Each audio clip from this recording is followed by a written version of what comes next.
Bing bong bong bing bing bing bing bing bing bing bing bing bong. Alrighty, chat. Welcome on into the Central Committee stream with your host, Mike from PA.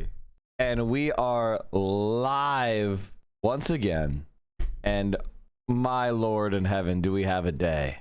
We have a day of, I feel like there should be a meta study on trying to understand stupid bullshit and if it kills neurons. Because listening to right wingers, listening to Donald Trump, listening to the Democratic Party is oftentimes physically painful. And I think it's like my brain rejecting forming a certain neuron connection. And I think that's part of why it makes you angry. I think there has to be some sort of damage that is done from encountering the stupidity of the right wing and the centrist handmaids. And I think that's largely what's happening to me, because the Donald Trump address was perhaps one of the most pathetic things I've ever seen. And I want you to take a look at this picture. This is the visual equivalent of a Twitch streamer's Christmas stream. He looks like he's stuck. This is like the junior manager at Macy's is in charge of fucking decorating the store, the slowly performing store in Cleveland. I have some great news. I got banned from Hassan after years of being in the dungeon for Crackergate. I am free. Congratulations. Welcome back.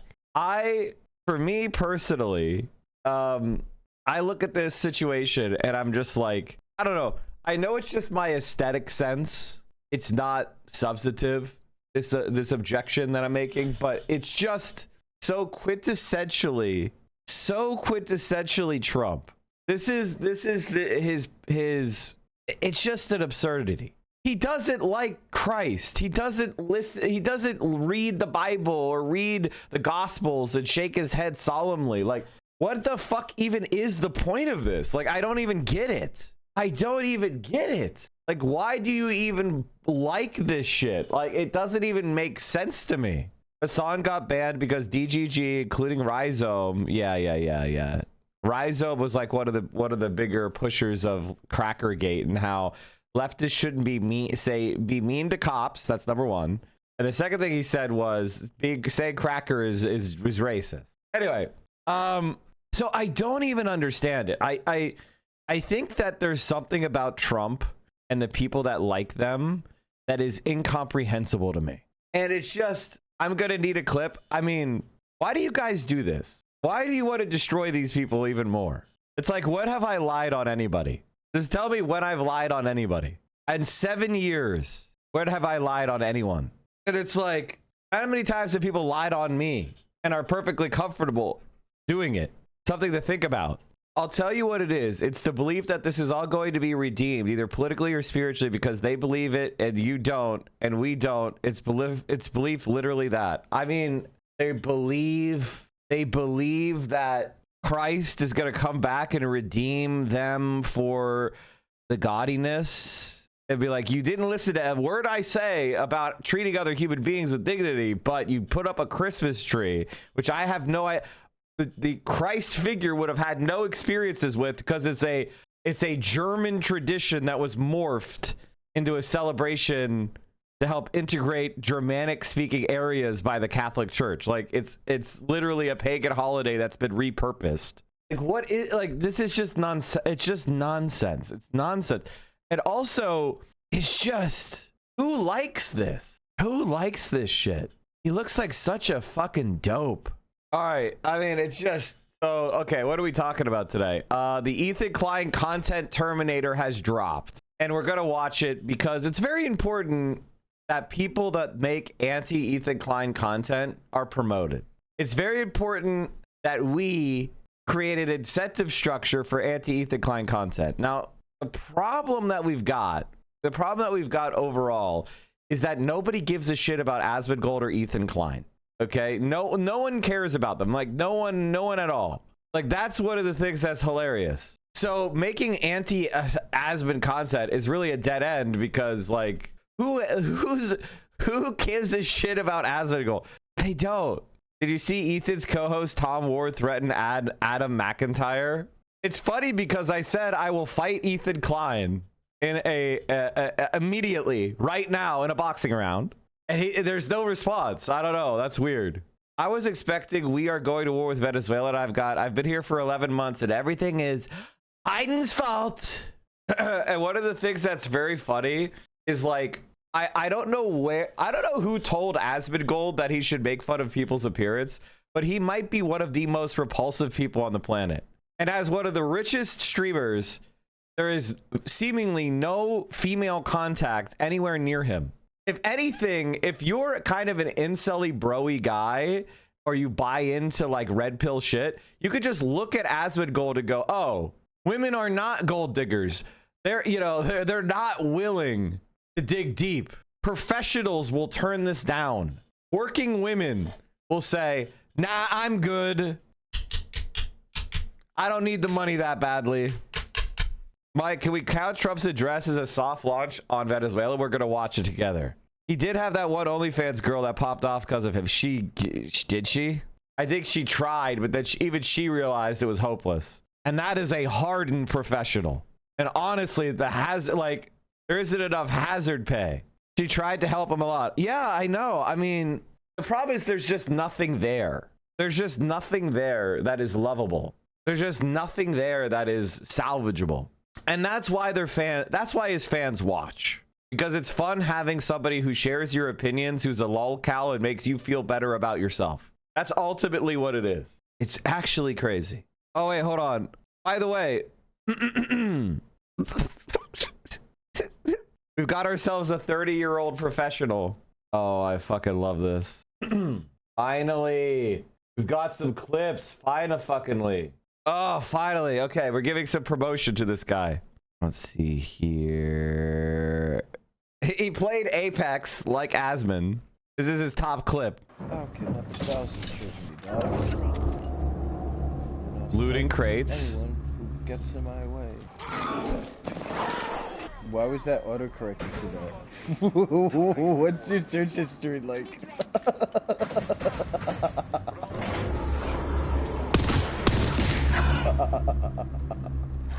Your search history? Immediate about Spaghetti-O! The voice. Clip that!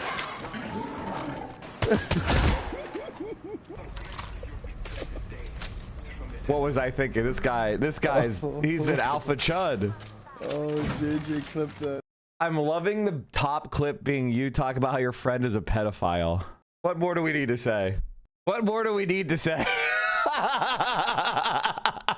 His top clip is his friend is a pedophile and he's shooting bots. God damn, that sucks. Anyway, who else do you like? We'll give you some attention. You want some attention. Let's find. Is your name Philip Matthew on all social media or just this one? This is so funny because like, do you think Girlfriend Reviews, who's one of your people you're following, would like you? Do you think Sweet Anita would like you? A serious question. When AOC becomes president, Asmund's house will be demolished and replaced with a homeless and refugee center. That's what I'm going to do.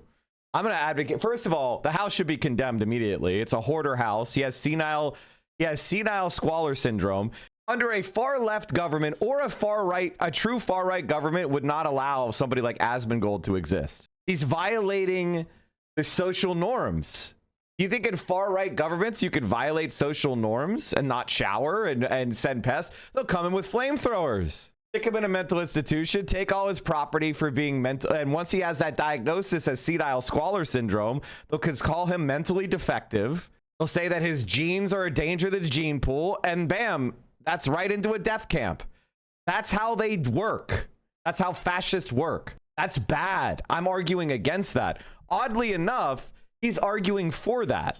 This senile squalor syndrome piece really opened my eyes to potential issues with the level. So generally, that is a great side effect of this arc. Thank you for raising awareness. It's not normal to never take showers, live in filth, say no to help from everybody, and it is not okay. It's not a choice that he's making. He needs mental health care. By the way, you clowned on me. Wait, what is this? By the way, you clown on me for throwing follows to the VTubers that shout at each other as lollies.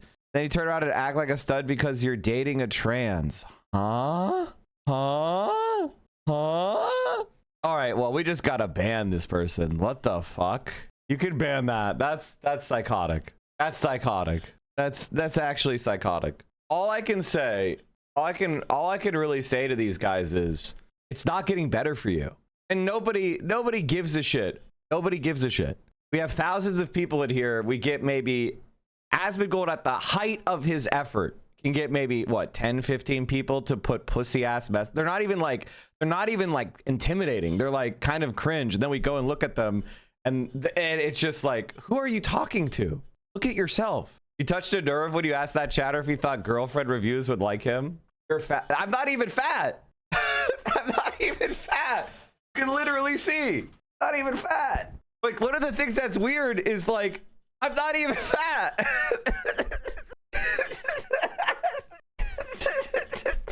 He's like, you better show us your belly and make sure you rub oil on it first. It's like, what the fuck? The arguments you hear in kindergarten, all I can say is it's like, you're an Asmongold fan. Asmongold calling anybody anything has no effect. It's so funny because when I used to watch Ethan, he would always complain that people always used to call a fat man bad as the argument. I know. Well, because he took Ozempic and he aged. By the way, I will say this. Ethan Klein looks worse than my father who's in his 70s. Like, Ethan Klein is dying. All right, let's talk about politics now. It's 30 minutes into the stream. Let's get it going. President Trump's full address to the nation. Ethan looked way better when he was fat. 1,000 times. Not only did Ethan Klein look better when he was fat, because he was fat, he was kind of he had a little bit of like humility. He had a little bit of humility. He had a little bit of like, hey, I have things about me that I'm not proud of and I'm working on, and I don't want you to judge me by those things.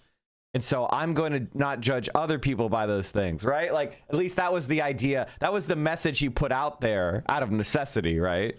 But then he lost his weight with Ozempic, and now I guess he thinks he's attractive now. So now he can start judging and insulting people on their physical characteristics. And it's like, bro, look like you aged 30 fucking years. Now he's dehydrated, constipated, and lonely with an appointed wife that won't fuck him. I mean, he hired people so he can make fun of them for balding on his show. Ugh. Can you imagine? Like, I'm sorry, chat, but if you were forced to be in a room with Ethan Klein and he was making fun of you, you have to. I mean, there's no way. There's no way. I think like any reasonable person would be either fired for how they would make fun of him or end up in some sort of altercation. There's just no fucking way. He has said he doesn't have sex with Gila. I would like a clip of that. Chatter, I believe you, but I haven't seen that clip, so I'm just going off of what you said. They sleep in separate bedrooms and all the kids are tube babies. No way. You have to give me the clips, guys. You can't just say these type of things. First of all, there's nothing wrong with being an IVF child. Are they his? You gotta show the proof. Anyway, let's watch the Donald Trump. We'll get our fill of making fun of Ethan Klein later. Okay, let's watch the Trump stuff. Get ourselves rolling with some politics, and then we'll talk. We'll get all the Ethan Klein shit out that you want to get out. Okay, deal. Okay, deal. Good evening, America. 11 months ago, I inherited a mess, and I'm fixing it. When I took office, inflation was the worst in 48 years, and some would say in the history of our country, which caused prices to be higher than ever before, making life unaffordable for millions and millions of Americans.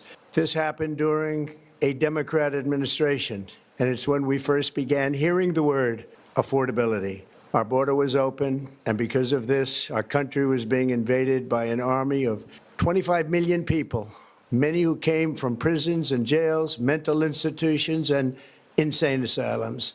They were drug dealers, gang members, and even 11,888 murderers, more than 50% of whom killed more than one person. This is what the Biden administration allowed to happen to our country, and it can never be allowed to happen again. We had men playing in women's sports, transgender for everybody, crime at record levels.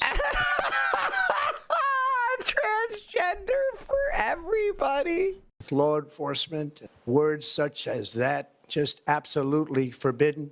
We had the worst trade deals ever made, and our country was laughed at from all over the world. But they're not laughing anymore. Over the past 11 months, we have brought more positive change to Washington than any administration in American history. There's never been anything like it, and I think most would agree. I was elected in a landslide, winning the popular vote and all 7 swing states and everything else, with a mandate to take on a sick and corrupt system. Really just took the wealth from people and crushed the dreams of the American people. For the last 4 years, the United States was ruled by politicians who fought only for insiders, illegal aliens, career criminals, corporate lobbyists, prisoners, terrorists, and above all, foreign nations, which... I mean, like, literally every single one of those things are happening right now. Like, the foreign nations of Israel, the foreign nations of Argentina. Lobbyists are like I mean, he has so many billionaires. He doesn't even have lobbyists. He has the actual billionaires in the White House directly stealing. He's stealing like crazy. Terrorists, prisoners.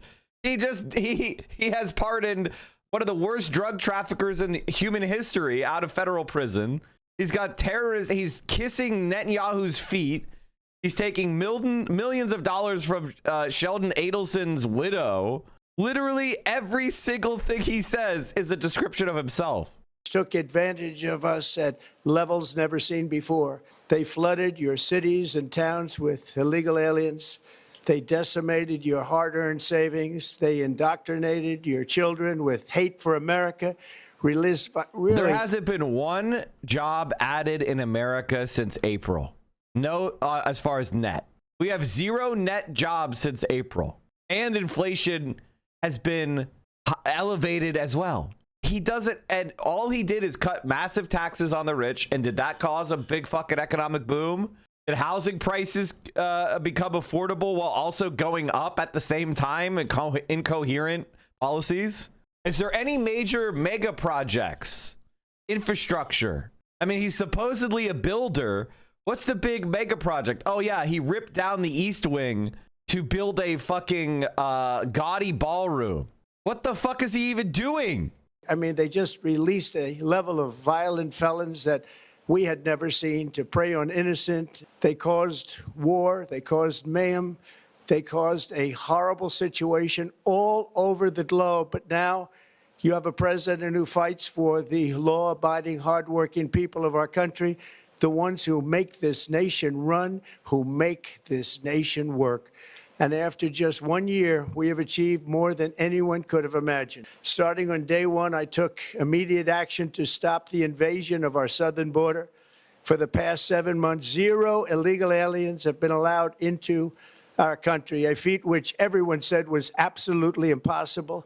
Do you remember when Joe Biden said that he needed Congress to pass legislation to help close the border? He was always blaming Congress and everyone else. As it turned out, we didn't need legislation. We just needed a new president. We inherited the worst border anywhere in the world, and we quickly turned it into the strongest border in the history of our country. In other words, in a few short months, we went from worst to best. We're deporting criminals, restoring safety to our most dangerous cities.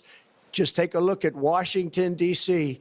It's at levels of safety that we've never seen before. And they decimated the bloodthirsty foreign drug cartels. We did that all by ourselves with our people, and we're so proud. By the way, decimating the drug cartels is attacking small boats off Latin American coasts. That's decimating drug cartels. Not seizing not finding the fucking drug money laundering. I mean, like, all of us know more about how drug cartels actually function from popular culture than Donald Trump does, apparently. Just think about Breaking Bad. What's more important, Gustavo Fring or the guys bringing the fucking meth in the chicken trucks? Wow, you bombed a chicken truck. They don't give a fuck. That's not decimating anything. Hitting one shipment is like, damn, we lost some money on a shipment. They don't give a fuck. They have 10,000% margin. You understand how stupid this is? When I was studying drug policy in college and law school, we talked about how the main driver of the drug trade is the margin. Cocaine, you know, going for $40 a gram or $100 a gram. I don't even know what it goes. What does cocaine go for these days? Street price of cocaine in 2025. $60 to $200 per gram. With an 8-ball going for $120 to $300. That much? God damn, inflation has hit cocaine. Anyway, do you understand how inexpensive cocaine is? It's some fucking leaves that grow like a weed all over Colombia and some diesel fuel. It costs you like $1 and you get $1 million of fucking powder cocaine at the end. It's impossible to like, do you understand? So you blow up a shipment, they don't give a shit. Oh, you blew up a shipment of our drugs that cost nothing to make. Are the margins on Fent the same? They're better. They're fucking better. Meanwhile, the Coast Guard is already stopping 200 plus boats this year, and they're not even putting a dent in. Interdiction isn't even putting a dent in the price because real cartels have actual systems of flowing money in. So you're saying making cocaine and selling it is a good sound business decision? I'm saying that it is. You're not stopping the cocaine trade through interdicting small boats off Latin American coast. It's nonsense. And anybody who's not a fucking moron knows that.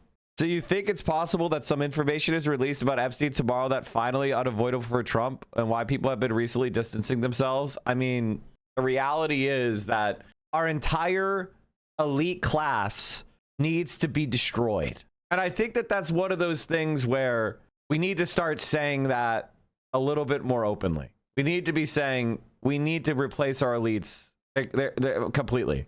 These people should be charged with the crimes they've openly committed, and they need to be put in prison. And this is more important, the wealth needs to be seized for the common weal. Dan Bongino resigned because I guarantee you that whatever's coming out tomorrow is fucking bad. In the Andes, they literally give you coca leaves for free. It's fucking trash bag. It says take two. It's like it's Halloween candy. Halloween candy. It's fucking everywhere. It's a weed. You take weed and cook it with some diesel fuel, and you have a commodity that goes by millions of dollars by the ton. That's not going to be stopped by bombing a couple boats. I don't mean cannabis. Cannabis is a fucking like the modern cannabis that we have is touchy and you know takes a little bit of care to grow. Coca leaves are everywhere, especially not when the boats being bombed are just legit fishing boats. Even if they're not, even if every single one of the ships they bombed was smuggling drugs, it doesn't matter at all. Except you've killed people without due process. You've murdered people who were not resisting. I think if you're a person who believes people should be executed without being given the opportunity to defend themselves, you're fucking insane. You gotta start somewhere. If you really want to start somewhere, you'd go after the bankers who launder the money. The coca supply isn't the place where these cartels are weak. The place these cartels are weak are in the financial system and getting clean cash. That's what makes them vulnerable. But you know what happens? Whenever we find out the banks get small fine for cartel money laundering. Like, look at this shit. $3 billion bank, $3 billion fine, $3 billion fine. These are nothing. Put bankers in prison. Put the compliance officers in prison. HSBC was given a 1.9 million fine for failing to prevent money laundering by Mexican and Colombian drug cartels. But you never see that the bankers like making their profits. So they don't give a shit. Why would the elites want to stop it? It's untraceable cash. DEA, ATF would be out of work. Budgets would be flatlined. Well, exactly my point, Iger. And that's why we're talking about it. Because if you really think drug cartels need to be fought, why aren't we fighting them in Switzerland and in Wall Street and in London, where they actually do the big crimes, the financial cleaning? And that's how they take this shit and turn it into big money. So killing random guys in the Caribbean and saying they're drug traffickers is not doing anything to fight drugs. And everybody in here knows it. out of it because they were poisoning and destroying our population. Drugs brought in by ocean and by sea are now down 94%.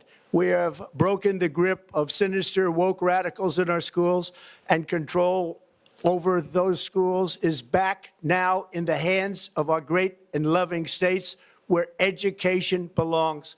After rebuilding the United States military in my first term, and with the addition we are adding right now, we have the most powerful military anywhere in the world, and it's not even close. I've restored American strength, settled 8 wars in 10 months, destroyed the Iran nuclear threat, and ended the war in Gaza, bringing for the first time in 3,000 years peace to the Middle East, and secured the release of the hostages, both living and dead. Here at home, we're bringing our economy back from the brink of ruin. The last administration and their allies in Congress looted our treasury for trillions of dollars, driving up prices and everything at levels never seen before. I am bringing those high prices down and bringing them down very fast. Let's look at the facts. Under the Biden administration, car prices rose 22% and in many states 30% or more. Gasoline rose 30 to 50%. Hotel rates rose 37%. Airfares rose 31%. Now under our leadership, they are all coming down and coming down fast. Democrat politicians also sent the cost of groceries soaring, but we are solving that too. The price of a Thanksgiving turkey was down 33% compared to the Biden last year. The price of eggs is down 82% since March, and everything else is falling rapidly. The price of turkey fell after Thanksgiving. I honest to God hate the way TikTok is like they have the video playing but muted when you click on the link. Why would you want that ever? That's the dumbest UI I've ever seen in my fucking life. These are massive bags and they just get a slap on the fucking wrist. If you want to actually stop the drug industry, you perhaps take the money out of it by going after the banks that are fucking doing money laundering. I mean, there's so many examples of them getting slaps on the wrist that I can't even find the specific ones I'm looking for because there's more I didn't even know about. This is the reality, which is the drug industry makes a lot of money in America for Americans, for Wall Street, for our intelligence services. Do you actually think it's Mexico that's responsible, or the billions of fucking dollars in demand that is allowed to percolate in the United States, and then the billions upon billions of dollars that is allowed to be laundered in the United States? These are massive banks, and they just get a slap on the fuck. I mean, and that's really the essence of what's going on here. It's so some dudes don't get to open their dancing girl videos and their wives know. Proof that you're again right, and that we need to be dismantling the elite class more openly now that the normies are starting to see. Billionaires don't pay taxes.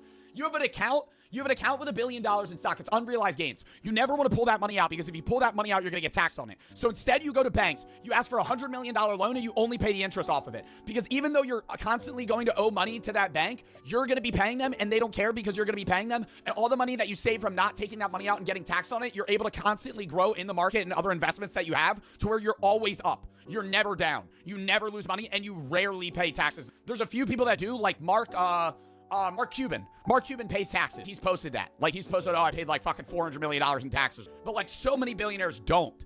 They don't, it's not as simple as like, a lot of people think like these guys just have an income and then that income gets taxed. No, it's sheltered in so many different ways that you're able to just borrow money and you're always just constantly indebted and never actually profiting because it's all unrealized. 6 more elite. Bro, it's insane. The ways that you could shelter money. Billionaires don't pay taxes. Remember when Destiny screeched and screamed in 2019 when I told him about this? You guys remember that? This is why. You guys remember that? Now Normie randos on Twitch are saying it. That's good. You guys remember that? I mean, we haven't watched that clip in a minute. In Buy, Borrow, Die, do the rich slowly pay back their loans or never pay back their loans and the banks ignore it? No, they pay it back, but they pay it with loan proceeds. They pay it with loan proceeds. And they also have more than one loan. So you have a pool of money, and you have a loan. You have a loan whose terms are extremely low interest rates, and it's secured by your assets. So the bank is getting risk-free gains because they can always force you to sell your assets. They have a secured loan. They have collateral. So as long as they're getting their nominal payments, they don't give a fuck. Unbelievably stupid. He just doesn't know anything. You came in committed to a viewpoint that AOC was economically illiterate. AOC is economically illiterate because she said that the money spent on stock buyback should be spent on labor. This isn't the one. This isn't the one. Okay, but I yeah. ran a small business.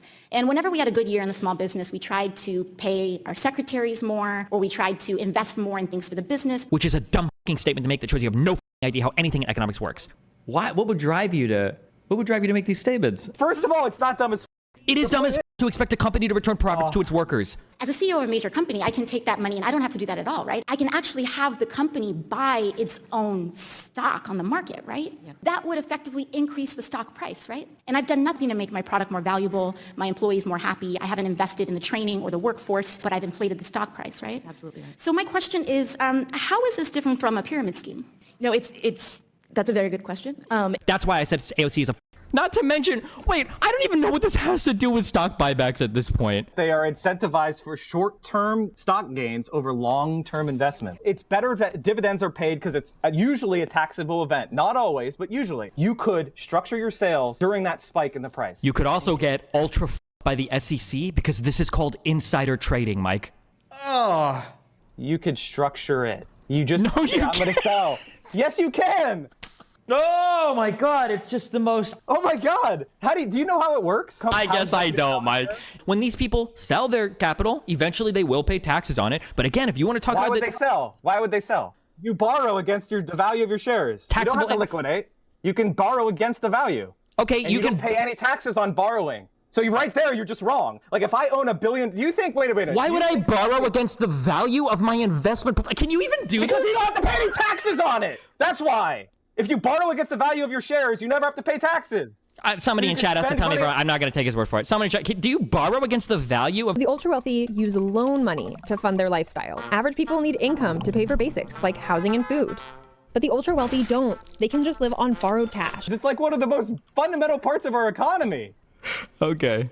Oh, he doesn't know anything. I can't believe you don't know that rich people take loans against their... I don't think any rich person does this. Okay, chat, if you're wondering, why does Destiny hate Mike so much? This is literally why.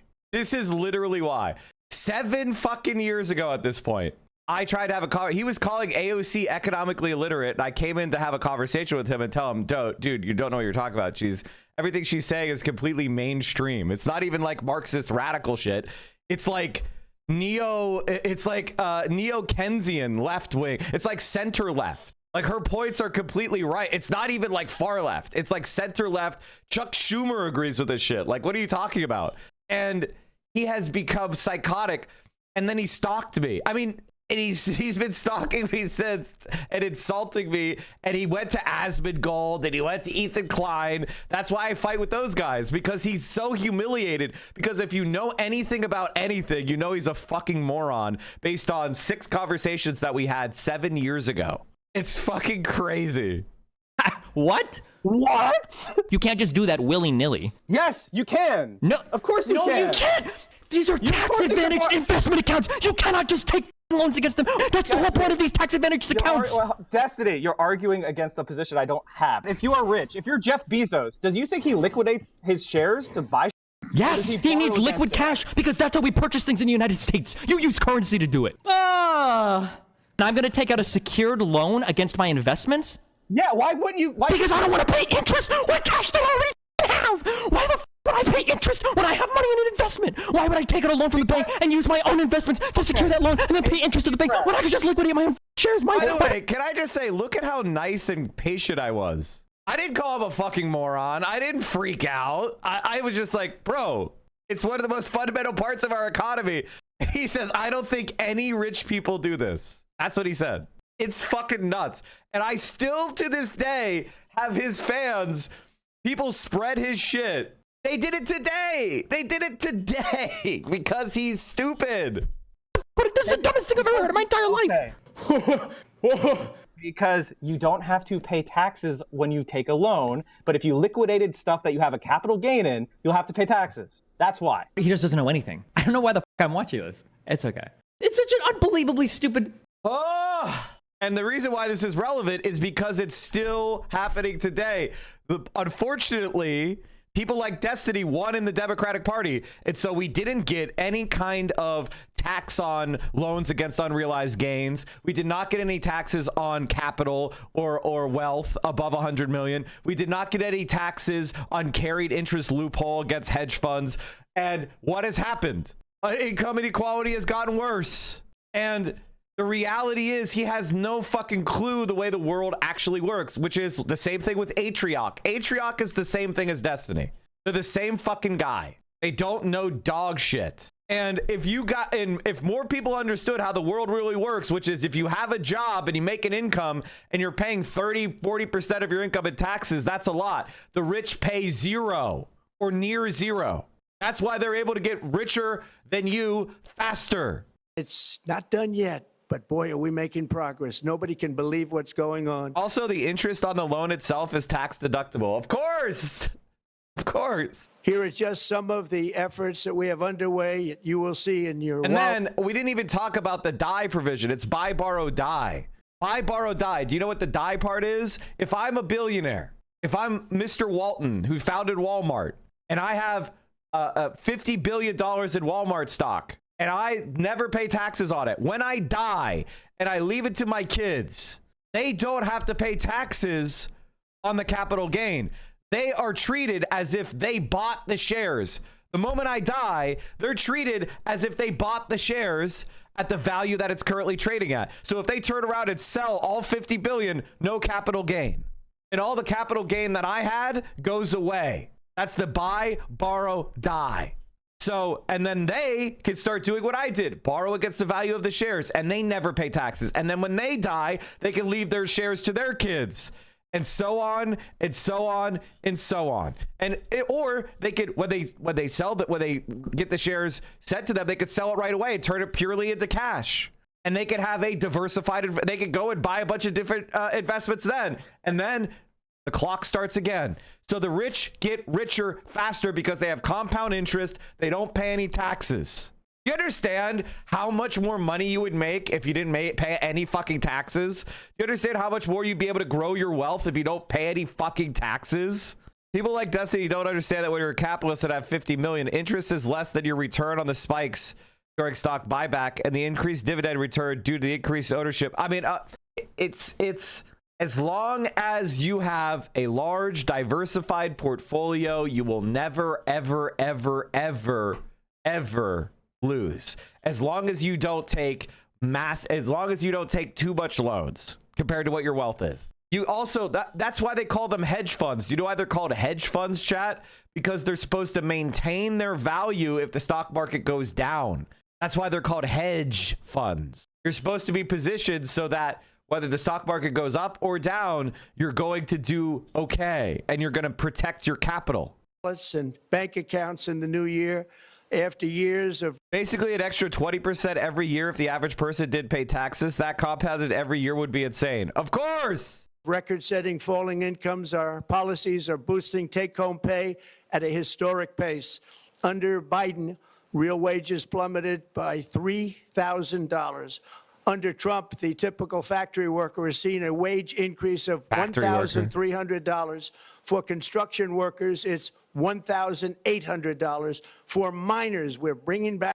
Wait, is somebody confused? Is somebody confused by what I said?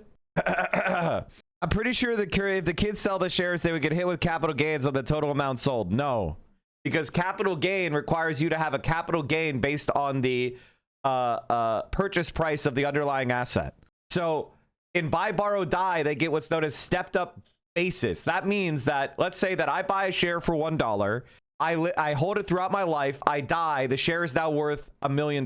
Now, if I sold the share, I would have $999,999 of capital gain. There, third time's the charm. I said it.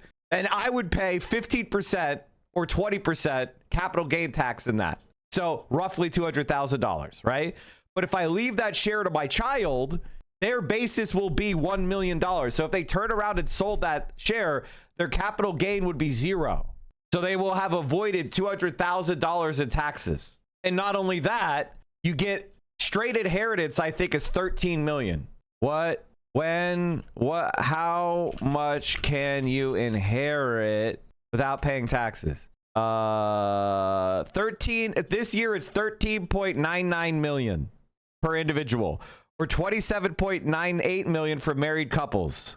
This means estates valued below these thresholds owe no federal estate tax. It's also important to understand the step up in basis rule. When you inherit assets such as stock or real estate, the value of those assets is stepped up to their fair market value at the time of the owner's death. This can significantly reduce capital gains tax owed if you later sell the assets. It's right there.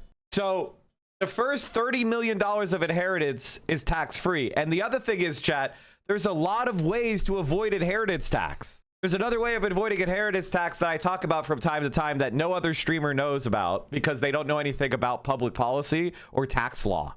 It's called a grat. If you ever hear anybody from now on, from the date of December 18, 2025, talking about grats, they got it from me. They don't know this shit. Unless you can prove to me that they actually studied inheritance law at law school, I don't believe they know what a grat is, okay?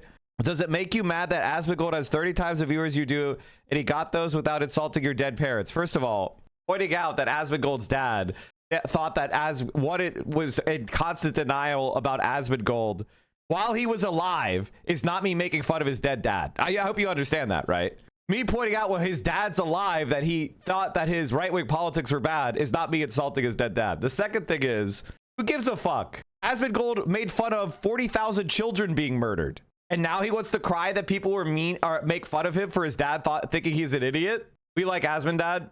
I mean, okay. Congratulations for your opinion. Oh, a grat is just a will to annuity trust? No, it's more complicated than that. It's a grantor retained annuity trust, which allows you to basically give people unlimited money tax-free. And it has to do with, there's a few IRS regulations that facilitate it. The long story short is, the grat pays you back the money that you put in while being invested in assets that appreciate faster than the IRS's expected asset appreciation schedule. And so let's say, okay, I'll try to explain it to you quickly, but it might not make sense. I buy a bond that has a 10% interest rate. The IRS says assets will appreciate on average 6%. So the grat pays me a 6% return. At the end of at the end of my life, any remainder assets that appreciated faster than the IRS's book interest rate could then be left to my inheritors tax-free. I don't know if this is making any sense. The IRS says we expect you to be able to return a return of investment on assets of 6%. If I do better than that, any money that I make that's better than that goes to my inheritors tax-free. To the 4%. Now you're like, why the fuck do we allow this? Because they pay for Congress people to create these loopholes so the rich don't get taxed. I consider that treason, and I think anybody who wrote these laws should be executed. But that's my personal take. After a conviction in a court of law, we allow this because it's not your money. All money is our money. Are you stupid? That's why money has value. It's a collective asset. Money only has value because we all agree collectively it has value, dummy. And the reason why we collectively say it has value is because the government says so. It says it settles debts. It is money is meaningless. Haven't you ever seen a zombie apocalypse movie where people go like, well, this is now toilet paper? Because without a system of government enforcing a sovereignty and protecting markets, staffing courts, paying for law enforcement and military, paying for education, paying for infrastructure, money has no fucking value. So in order for our society to function, we have to pay taxes. It's called a membership fee. In order to have nice things, we have to pay for them collectively. So how do we pay for them collectively? That's what we get together democratically to figure out. And the answer is, if people have a lot more money due to the concept in economics known as the diminishing marginal utility of money, basically the more money you have, the less money helps you feel better about yourself. Okay, once you have billions of dollars, going from 1 billion to 2 billion does not affect your happiness at all. So you're the perfect person to pay taxes for somebody to get educated, for a child to get fed, for a road to get repaired. Because the reason why you have $2 billion is because of society. If you disagree with that, you're just stupid. And also, when you die, you don't have money anymore because dead people can't own anything. So you're saying we as a society should protect your right to give a bunch of money to your kids? Why? You're dead. You no longer have possession. The moment you're dead, you lose possession. So you're saying, no, society should do my will. Why? You're fucking dead. You can't experience anything. You have no will. The moment the light leaves your eyes, your will, your identity, your personality disappears from the universe. You're gone. And so does all your claims. The only claims that exist are what we, the living, say exist. And I personally don't think our society should be ruled by people that inherited money that Grandpappy made 5 generations ago because they bribed a politician to create tax loopholes. Meanwhile, the people that put their boots on every day, go out and work for a living, get taxed at 30-40%. That's bullshit. Mike, you have it slightly wrong. Taxes do not fund spending. They do because they... I'm going to prove you wrong, but it's necessary that you understand what modern monetary theory actually is saying. Taxes fund spending because taxes reduce inflation, meaning they reduce the purchasing power of the rich on currently existing assets and productivity. So taxes fund spending because without taxes on the rich, we have to spend less collectively. We have less assets for money to chase because if we don't tax the rich, we'll have bad inflation. The reason why you had bad inflation is because of PPP. The PPP program handed out millions and billions of dollars to the rich people, so they had even more money to invest in assets. So that caused inflation of asset values.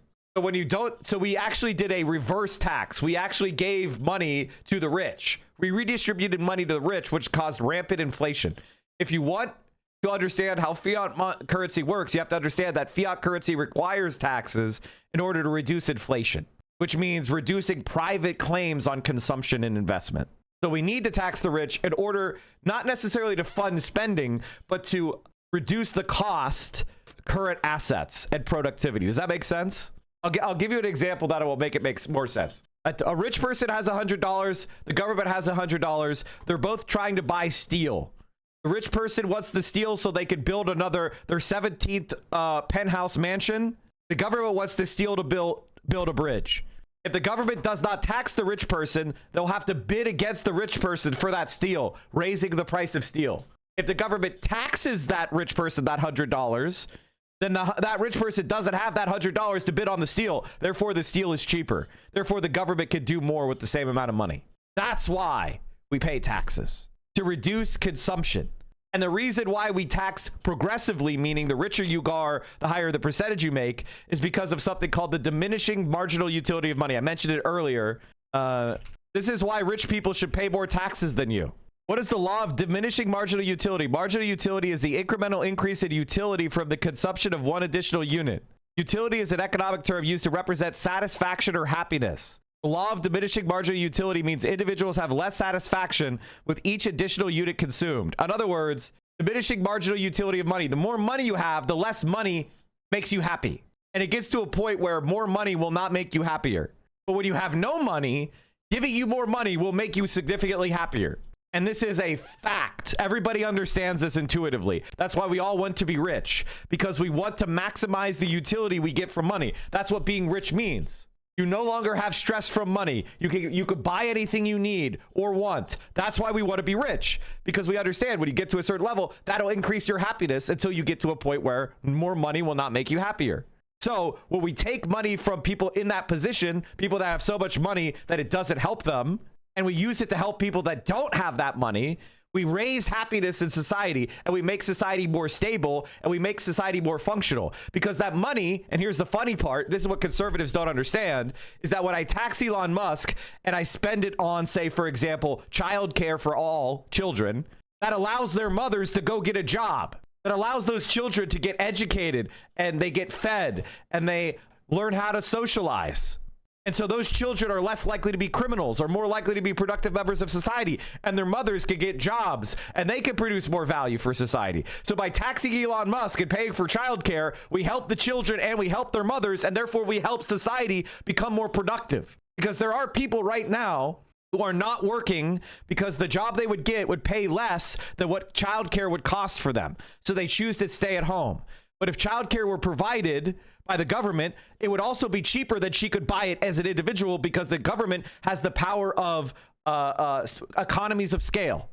So it could bid for a lower price for childcare, and then that woman could go and work, therefore increasing marginal productivity of the economy, increasing the economic growth. This is how the world works, okay? This is why countries that are good have a lot of government programs, and countries that are dog shit don't. Because all these government programs take money from people that don't need it and it won't make them happier, and they invest it in places that will make society better. And there are a lot of places we can look and see, why isn't this being taken care of? That if we tax the rich, we could take care of that and it would make things better. This is very basic shit. And it's not even a theory. It's a proven fact. Diminishing marginal utility of income and wealth. Diminishing marginal utility of income and wealth suggests that as income increases, individuals gain correspondingly smaller increase in satisfaction and happiness. In layman's terms, more money may not make you happy. And here's the curve. This is just an example curve. There's been studies done, and I think they say somewhere around, the last study I saw, it's like somewhere around like $125,000.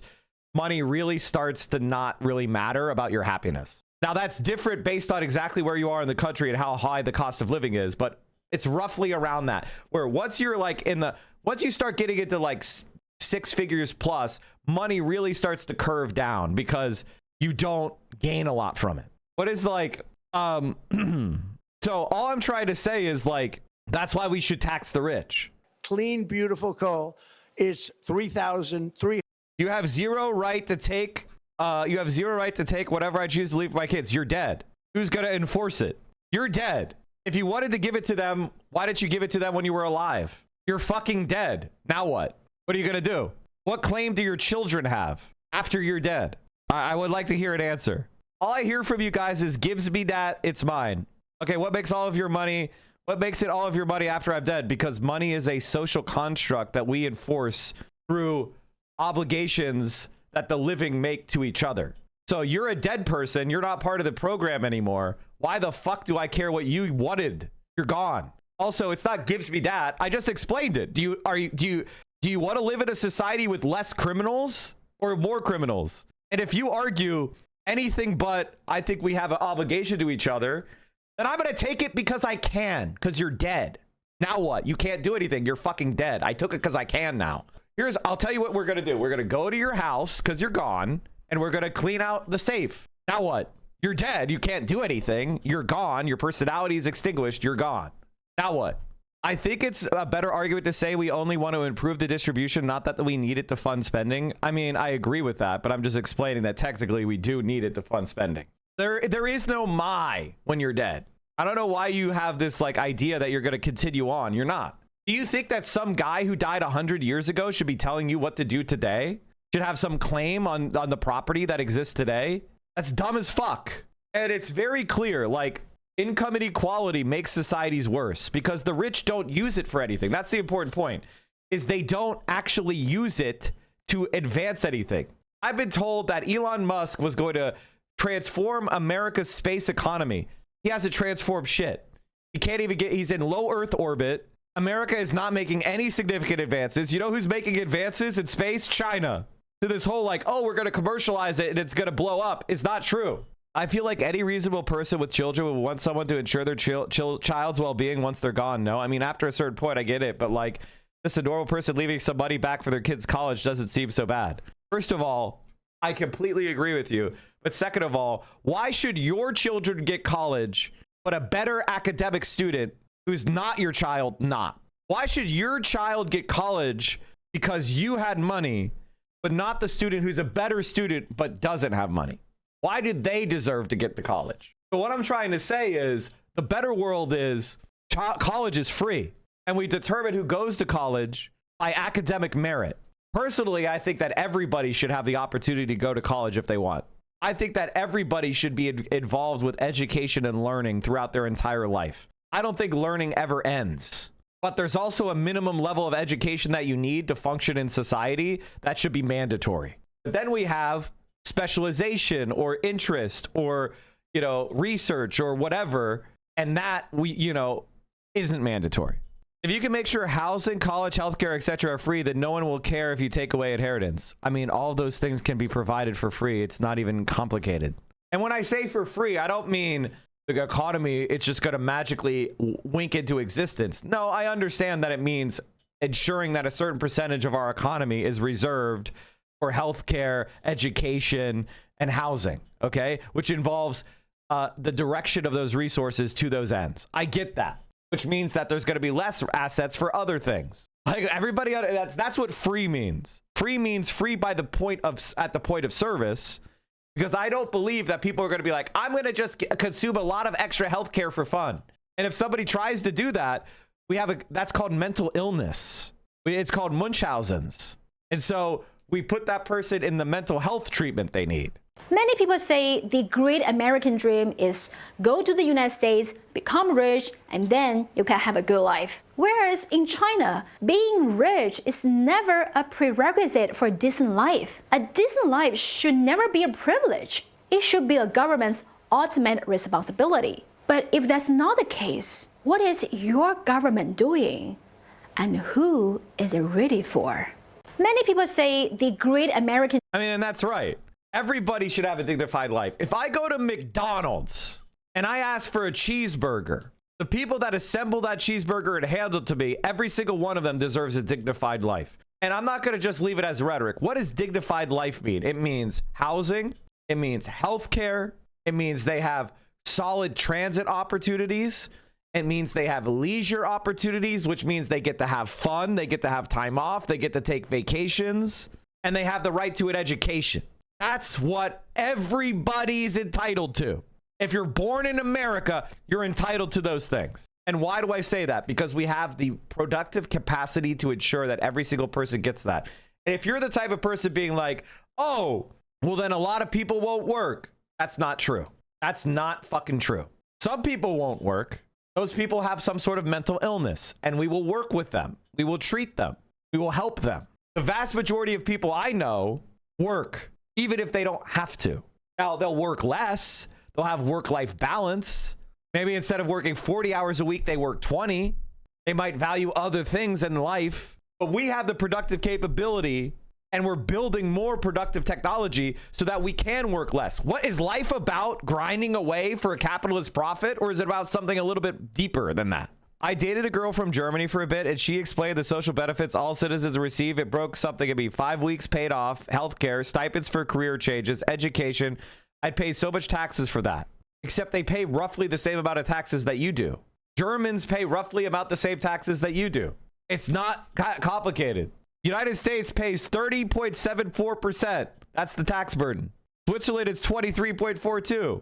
Norway, it's 35.71. Like, this is... Japan, it's 32.65. Like, we're paying taxes that are roughly the same. Let's look at tax rate at 167 of average wage. The United States of America has low taxes if you're rich, but high taxes if you're poor. Very pathetic. $100. Mike, I work 55 to 60 hours a week just to keep from delving further into my tens of thousands of debt. I wanna tell you something that you need to consider. It's called bankruptcy. Be mad all you want. Landlords will continue to exist and you'll still rent from us. Here's the thing. I'm not advocating for this. I'm not saying this is good. I'm just saying that the reason why the rich are scared of the Chinese is because they did away with their landlords. And I don't know if you know this, but it's now the largest economy in the world. It seems like not having landlords or getting rid of your landlords doesn't stop a society from growing and becoming powerful. I'm not saying that I support the methods. The methods were absolutely terrible. I mean, killing hundreds of thousands of landlords is probably, it's definitely too harsh. Okay. And the thing is, Mao didn't want them to do this. The tenants spontaneously did it. The Chinese land reform movement led by Mao Zedong during the late phase of the Chinese Civil War, achieved land redistribution to the peasantry. Landlords, whose status was theoretically defined through the percentage of income derived from exploitation as opposed to labor, had their land confiscated, and they were subjected to mass killing by the CCP and former tenants. With the estimated death toll ranges from the hundreds of thousands to millions, the campaign resulted in hundreds of millions of peasants receiving a plot of land for the first time.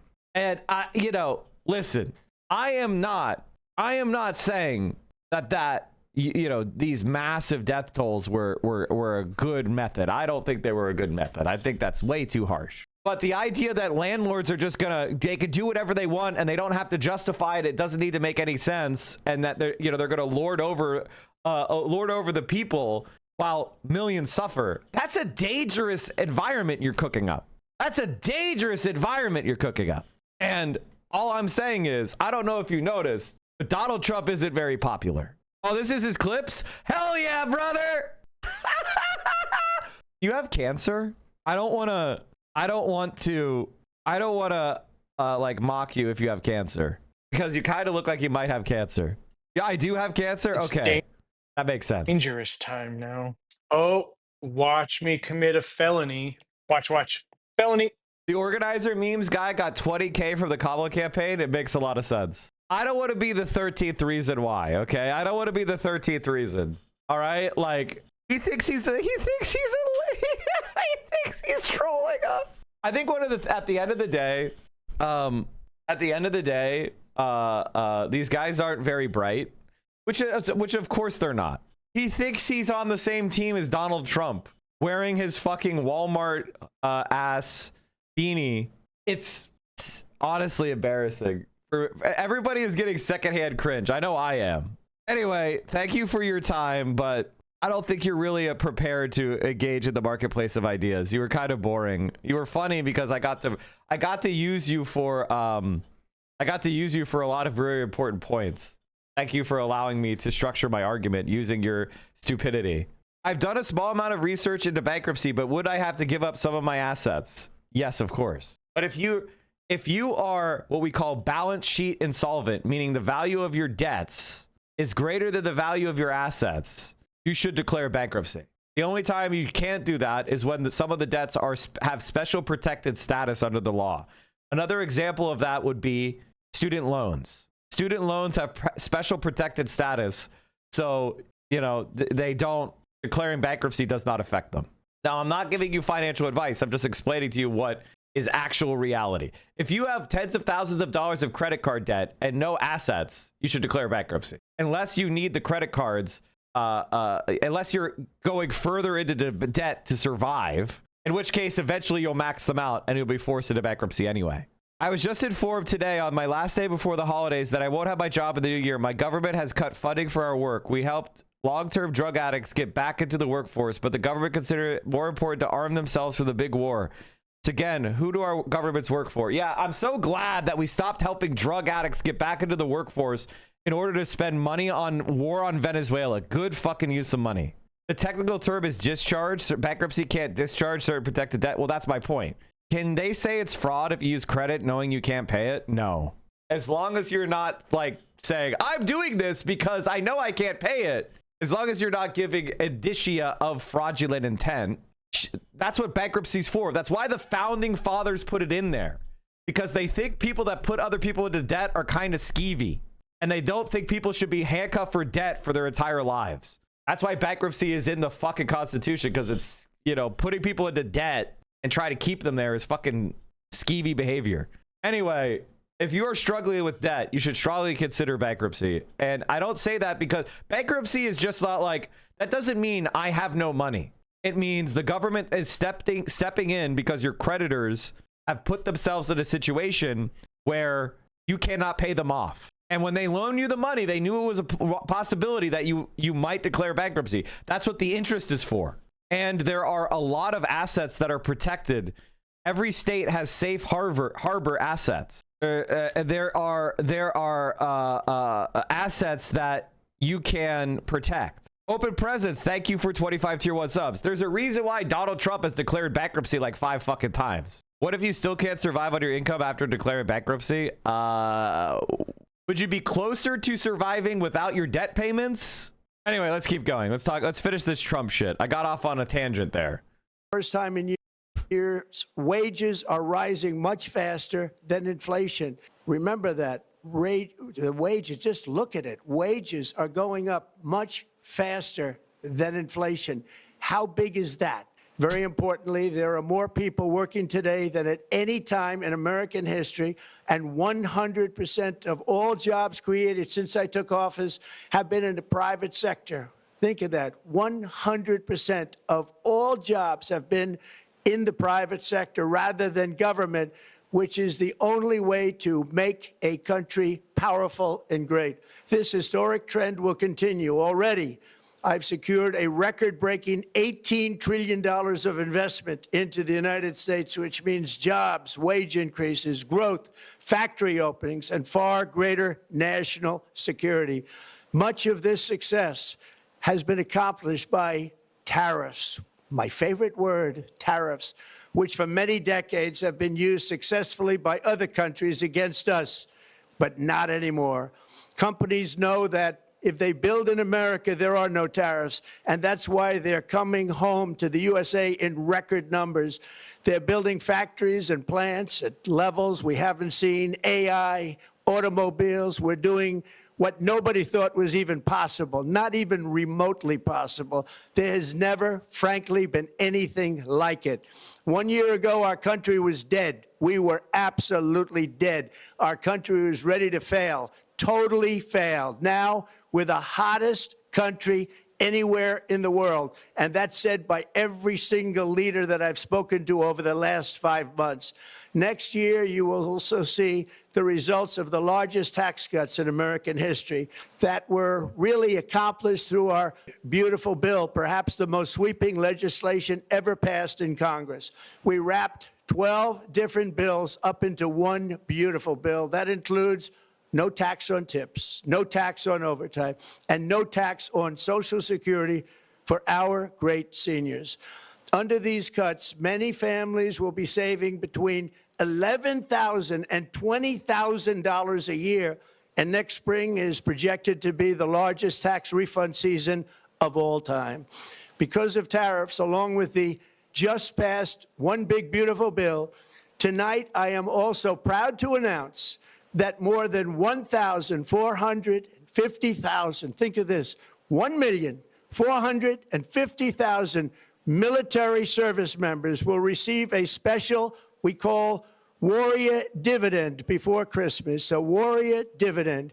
In honor of our nation's founding in 1776, we are sending every soldier $1,776. So chat, when the dear leader starts to inappropriately and without law start paying off military members, that's a bad sign.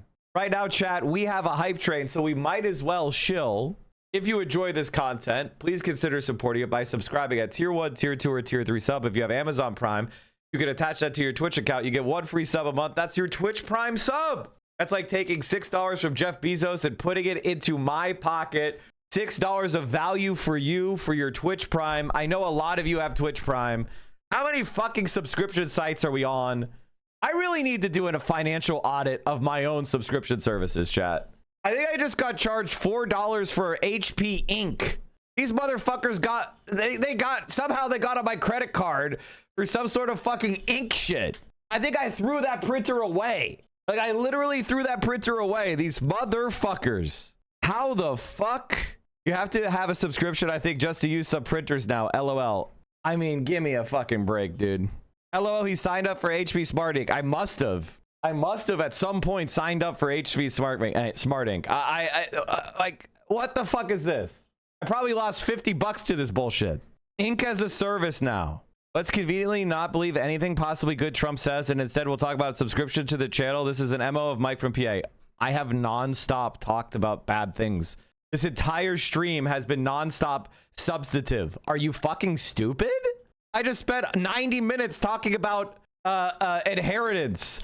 I spent 90 minutes talking about public policy and economics and philosophy. What the fuck are you talking about? What the hell are you on? I think the worst part of people like Asmongold is they inject themselves into the politics space, but they don't really care about politics at all, or it's just about using politics to try to be hateful, pathetic worms. But I can tell you right now, you came to the wrong place. I am a tanky. We will suppress the right. I advocate for suppressing the right. I think the right wing should be suppressed. That's my point of view. I'm not a nice leftist who thinks that you should be convinced. I have no interest in convincing you. Fuck you. We're going to beat your ass. That's what I believe. I'm not interested in convincing Asmongold of anything. Asmongold can rot for all I care. And in a functional society, he would be institutionalized for his senile squalor syndrome. It's easy for bad faith actors to get people like you and Hassan to address their bullshit. They don't care about the points. They're just thrilled to be recognized and singled out. But they aren't, though. They aren't, though. It doesn't work. Nobody gives a fuck. It's fun for me. I make a lot of money from it. Speaking of tankies, snarking is legal. What is this? The judge has a Wade Giles romanticized Chinese name, indicating their family likely came from Hong Kong or Taiwan. He's written critically about the Chinese Communist Party. It has a photo of Tank Man from Tiananmen Square behind his desk, according to our Forbes profile. He's literally anti-tanky. I honestly don't think Frogan or Dems would say they were tankies, by the way. That's just weird. Think of that. Also, by the way, legal realism alert. The Ethan Klein liberals are saying that the judge will not evaluate the case according to the law and the facts. The judge will make a politically motivated decision based on whether he likes or agrees with the political viewpoints of the litigants. They're basically arguing that the legal system is 100% corrupted and not at all liberal. That's what they're saying. But they're too stupid to know that. They're too dumb to even understand that what they're arguing is anti-liberal. I would agree that judges are politicians. I would agree with legal realism as a way of analyzing the law. I agree that judges are just politicians in robes. That's my position, dummy. You just agreed with my position, dummy. That's what I love about them, is they're so, it's so gratifying to read them because they're so brain dead. But then you realize, oh, but wait, most people don't know anything about jurisprudence. Maybe people are going to fall for their bullshit because they're too lazy and stupid to actually understand what's even being said. And it's like, fuck, wait, damn, that's a good point. That's why Donald Trump won, because a lot of people are lazy and stupid. They are. But wait, they think I'm angry? What? They've never seen any passion in a speech before. They think that the best way to present is to be like, I am a guys, I'm a centrist and I'm not very political. I like to look at both sides of the issue. Simpleton. And the checks are already on the way. Nobody understood that one until about 30 minutes ago. We made a lot more money than anybody thought because of tariffs, and the bill helped us along. Nobody deserves it more than our military, and I say congratulations to everybody. And by the way, we now have record enlistment in our military, and last year we had among the worst recruitment numbers in our military's history. What a difference a year makes. In addition, I'm doing what no politician of either party has ever done, standing up to the special interests to dramatically reduce the price of prescription drugs. I negotiated directly with the drug companies and foreign nations, which were taking advantage of our country for many decades, to slash prices on drugs and pharmaceuticals by as much as 400, 500, and even 600%. In other words, your drug costs will be plummeting downward, and I used the threat of tariffs to get foreign countries who would never have done it to pay the cost of this giant dollar reduction. They stopped ripping us off, and it began as of 4 days ago. There has never been anything like this in the history of our country. Drugs have only gone up, but now they'll be going down by numbers never conceived possible. It's called Most Favored Nation, and no president has ever had the courage or ability to get this done until now. The first of these unprecedented price reductions will be available starting in January through a new website, TrumpRx.gov. And these big price cuts will greatly reduce the cost of health care. By the way, chat, say what you will about Trump, I'm going to stop here and say that's how you should do it. Like, if you're a politician, I don't know if it should be Trump RX. You should at least put one layer of branding between yourself and the thing. But do you notice how Trump leans into the shit that he does? Now, it's not going to work because he's a dumb fuck, piece of shit, and the policy is not going to work. Do you see how Trump tries to get credit first? Like, that's a good impulse for a politician to have. It really is. Now, he's a dumb piece of shit, but at least he's trying to take credit for shit. Democrats are obsessed with hiding credit. I'm also taking on the gigantic health insurance companies that have gotten rich on billions of dollars of money that should go directly to the people. The money should go to the people. That's you. So they can buy their own health insurance, which will give far better benefits at much lower cost. It will be far better health insurance. The current Unaffordable Care Act was created to make insurance companies rich. It was bad health care at much too high a cost. And you see that now in the steep increase in premiums being demanded by the Democrats, and they are demanding those increases, and it's their fault. It is not the Republicans' fault. It's the Democrats' fault. It's the Unaffordable Care Act. And everybody, again, I want the money to go directly to the people so you can buy your own health care. You'll get much better health care at a much lower price. The only losers will be insurance companies that have gotten rich, and the Democrat Party, which is totally controlled by those same insurance companies. They will not be happy, but that's okay with me because you, the people, are finally going to be getting great health care at a lower cost. Another major focus is the cost of energy. For years, the radical left Democrats exploited the green energy scam as an excuse to funnel many billions of dollars into their own massive slush funds, as their energy restrictions drastically drove up prices, and they drove them up at record levels. Electricity costs surged 30 to 100% under Biden, and the typical family lost $5,000 to $10,000 in higher energy costs. Think of that, $5,000 to $10,000 you lost. On day one, I declared a national energy emergency. Gasoline is now under $2.50 a gallon in much of the country. In some states, it, by the way, just hit $1.99 a gallon. And within the next 12 months, we will have opened 1,600 new electrical generating plants, a record, and it's a record that won't be beaten by practically, I would say, by anybody, or certainly not very soon. Prices on electricity and everything else will fall dramatically. The Democrat inflation disaster, again, the worst in the history of our country, also robbed millions of Americans of home ownership and indeed the American dream. The yearly cost of a typical new mortgage increased by $15,000 under Democrat rule.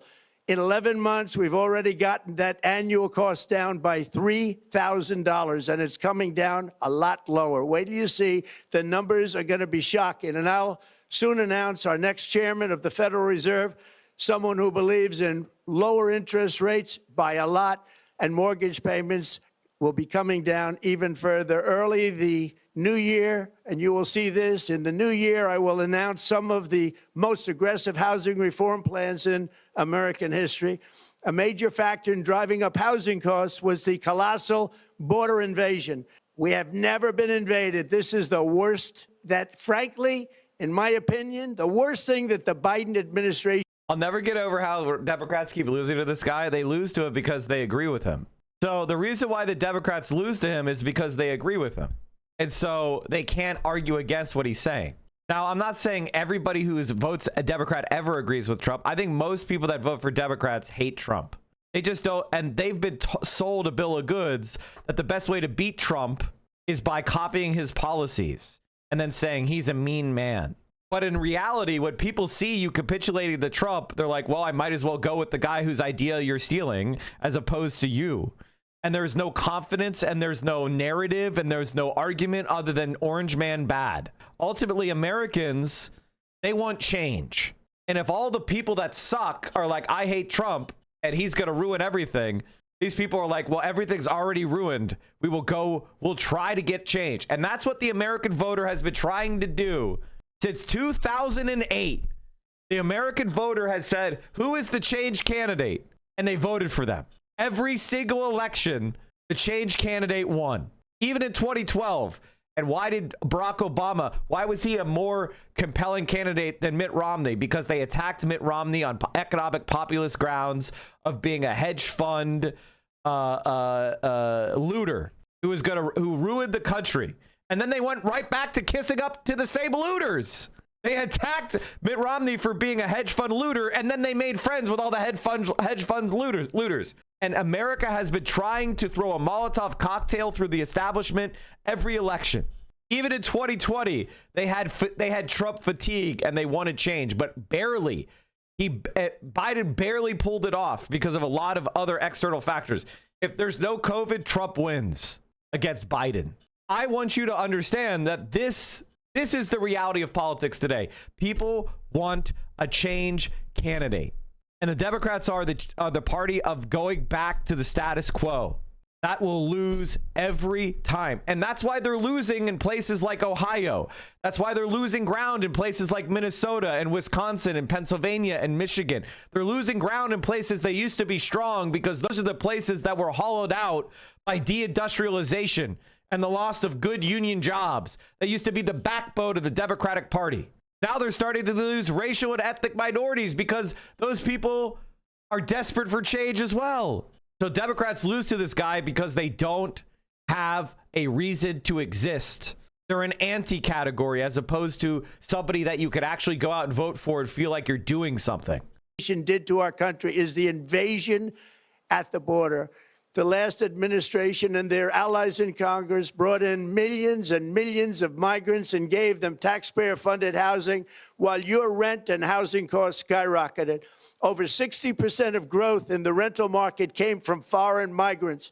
At the same time, illegal aliens stole American jobs and flooded emergency rooms, getting free health care and education paid for by you, the American taxpayer. They also increased the cost of law enforcement by numbers so high that they are not even to be mentioned. For the first time in 50 years, we are now seeing reverse migration as migrants go back home, leaving more housing and more jobs for Americans. In the year before my election, all net creation of jobs was going to foreign migrants. Since I took office, 100% of all net job creation has gone to American-born citizens, 100%. In the end, government either serves the productive, patriotic, hardworking American citizen, or it serves those who break the laws, cheat the system, and seek power and profit at the expense of our nation.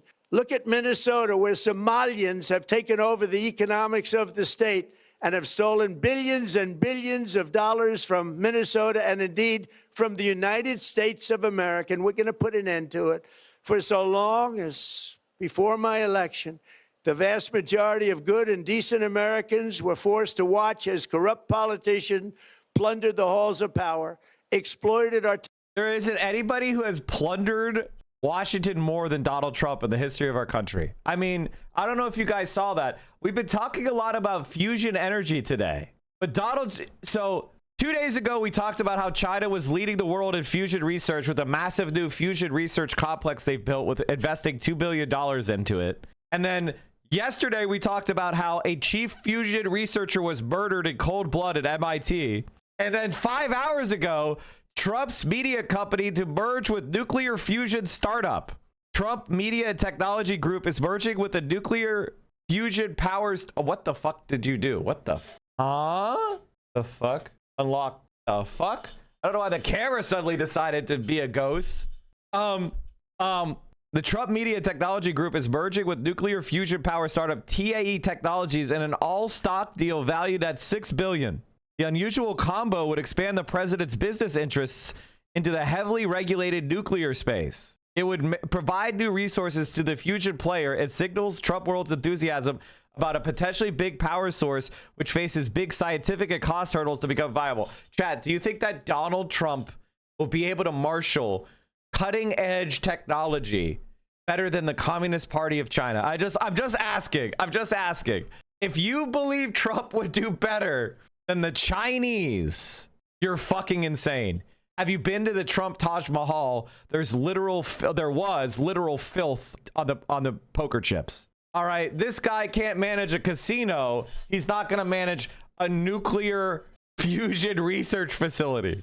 This is a way, by the way, if you don't know what he's trying to do, he's going to grift R&D money from the Pentagon, from the budget. He's going to be like, "Oh, Donald Trump's fusion research wing," and they'll submit for DOE and Pentagon contracts, and then then all of his cronies will select the Trump business for fusion research. He's stealing our R&D money. It shows how AI's voracious power needs are drawing investment into both existing and, in this case, frontier energy technologies. The deal will provide TAE with $200 million in cash at signing, and another $100 million is available upon formally notifying the SEC of the deal. The deal represents a massive pivot for Trump Media and Technology Group, which has lost 70% of its value this year through Wednesday, though the company has branched out into financial products, AI, streaming, and more. None of these changes move the needle like the pivot to nuclear, which caused TMTG shares to spike more than 30% in pre-market trading. Nice, Orville. That's funny. In 2026, the combined company plans to site and begin construction on the world's first utility-scale fusion power plant, subject to required approvals. So basically, Donald Trump is going to scam America out of billions of dollars for a non-functional power plant.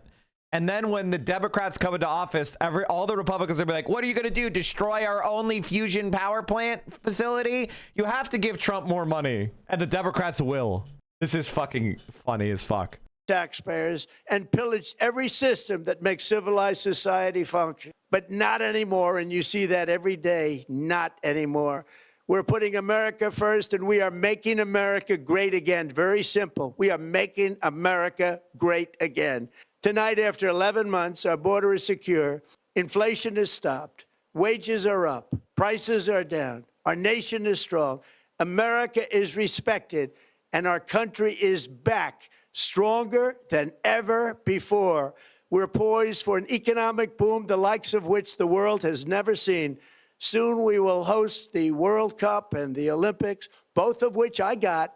But most importantly, we will celebrate the 250th anniversary of the Declaration of Independence. There could be no more fitting tribute to this epic milestone than to complete the comeback of America that began just 1 year ago. When the world looks at us next year, let them see a nation that is loyal to its citizens, faithful to its workers, confident to its identity, Hey, certain food farmer. to its Thank you, destiny, brother. and the envy of the entire globe. We are respected again like we have never been respected before. To each and every one of you, have a Merry Christmas and a Happy New Year. God bless you all. I mean, what can he even say? What can he even say about Donald Trump that hasn't been said at this point? He's a moron. He's a fucking dipshit. But I think I just saw a story that actually legitimately bummed me out. A story that legitimately bummed me out. But I have to show it to you because this is the consequences of listening to people like Donald Trump. Jesus fucking Christ. Just 2 weeks old, Felina Owens had a cough bigger than she was. What was it about this cough that made you go, this isn't right? Just the way she was struggling to breathe, turning gray-blue. Her parents, Sophie and Justin, would take Felina to 3 doctor and ER visits in Texas before the diagnosis of whooping cough. I think the longest she would stop breathing was about 10, 11 seconds. They did tell us that if we didn't bring her in when we did, there is a high possibility she wouldn't have seen the next day. The disease, a medieval affliction. Since the 1940s, vaccine preventable. Felina's parents and older sister were vaccinated, but Felina, not yet 2 months old, was too young. She was airlifted to Dallas for a month's hospital stay in the NICU. She was intubated and she had a feeding tube. She was just covered in tubes and wires. Felina is part of a disturbing healthcare trend. Whooping cough cases quadrupling in Texas this year, numbers topping more than 26,000 nationwide, the highest in more than a decade, 13 deaths. Oh, well, they killed 13 babies for Maha or whatever other fucking grifter bullshit, right-wing grift bullshit. But again, people like Asmongold, they don't give a fuck about those kids. Fuck them. I'm grifting so I can sit in filth all day or whatever the fuck he does. Big piece of shit. God damn, he sucks. An NBC News investigation reveals dropping vaccination rates are likely fueling the surge. Of the more than 30 states that shared recent whooping cough vaccination data, our analysis found that about 70% of counties and jurisdictions were below the recommended rate for protection, putting millions at risk across the U.S. We've noticed an increase in children presenting to the emergency room with it. And Are they vaccinated? None of the ones I've seen have been.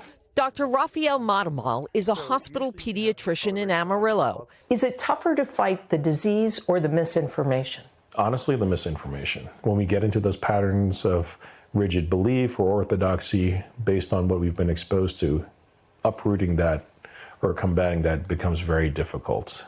Felina has now recovered. I mean, it's like one of those things where, like, I'm so glad that Felina was able to be saved at the cost of hundreds of thousands of dollars, because the NICU, I don't know if you know this, chat, is hundreds of thousands of dollars. So I'm glad that she was able to be saved. I'm glad her life was saved. I hope there isn't long-term consequences for the sickness. But the vaccine is pennies. Now, these parents, they said they're pro-vaccine, by the way. They said they all got vaccinated. She was just too young of a baby to be vaccinated. So I don't think they deserve any of it. Her parents still have no idea how she... And by the way, even if they were anti-vaxxers, their baby wouldn't deserve it because the baby is a separate person, which is why we have vaccine mandates. And I'm of the opinion that the mandates should be strict, forcible, if necessary.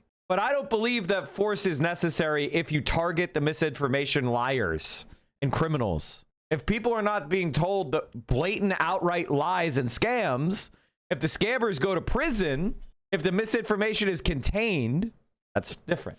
Contracted the highly contagious disease. I've learned that you shouldn't take this as a joke.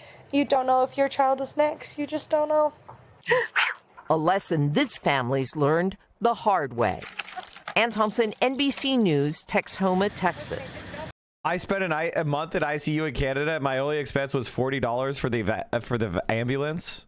Tonight, the mystery and heartache hanging over MIT's campus. So tragic, so frightening, so insane. Oh, yeah, After world-renowned Professor Nuno Loureiro, the head of MIT's plasma science... I'm sorry, but the head of a plasma research guy at a university getting murdered, and then Trump buying a fusion company the next day, like... was he taking out his competition?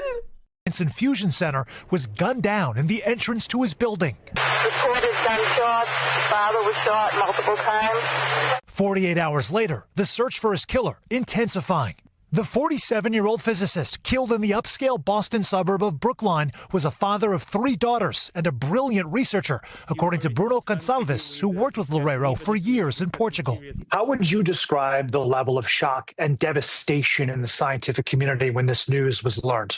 Well, everyone was extremely shocked by the violence of the event, shocked because he was a really nice person. Brookline police referring NBC News to the Norfolk County DA's office, which said in a statement, this is an active and ongoing homicide investigation. No further information is being released at this time. While 50 miles away in Providence, authorities knocking down any notion that there could be a link to the tragedy at Brown. The investigating agencies have not yet responded to NBC News' request for information about a possible motive, as Gonçalves just wants clarity. We need to make justice, but also we need to understand what was behind such an attack and the motivations, because if the motivations was related with the type of work that we are doing, then it's a really concern for the whole community. Sam Brock, NBC News. Tonight, new video capturing the moment Nick Reiner was taken into custody. Man, the news lately has been fucking dire, dude. Holy shit. Yeah, what was that? Getting land, oil rights, whatever we had. They took it away because we had a president that maybe wasn't watching. But they're not going to do that. We want it back. They took our oil rights. We had a lot of oil there. As you know, they threw our companies out, and we want it back.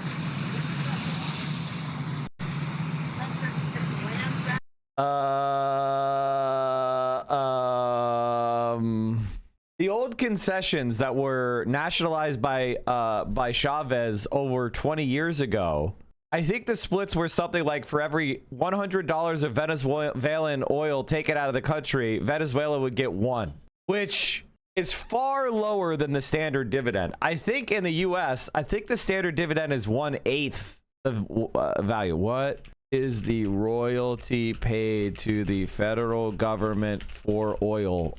The federal oil royalty rate fluctuated between 12.5% for onshore and 18.75% for offshore. So we get, you know, what, between 12.5 and 20 times what Venezuela was getting. And that's in the US, which is incredibly fucking corrupt. All right. Wait, is this real? Is this fucking real? And then to have Lindsey Graham crowds out. All right, okay, this is a meme. This is a meme. Okay, we welcome on a very special guest of macrodosing. It is House Minority Leader This is a Hakeem meme. Jeffries. I was like, there's no fucking That's way. a phrase I never thought that I'd say on macrodosing. But we appreciate your time today, and I know there's a lot of stuff going on the floor right now. So maybe you could just upload us on. I love getting baited.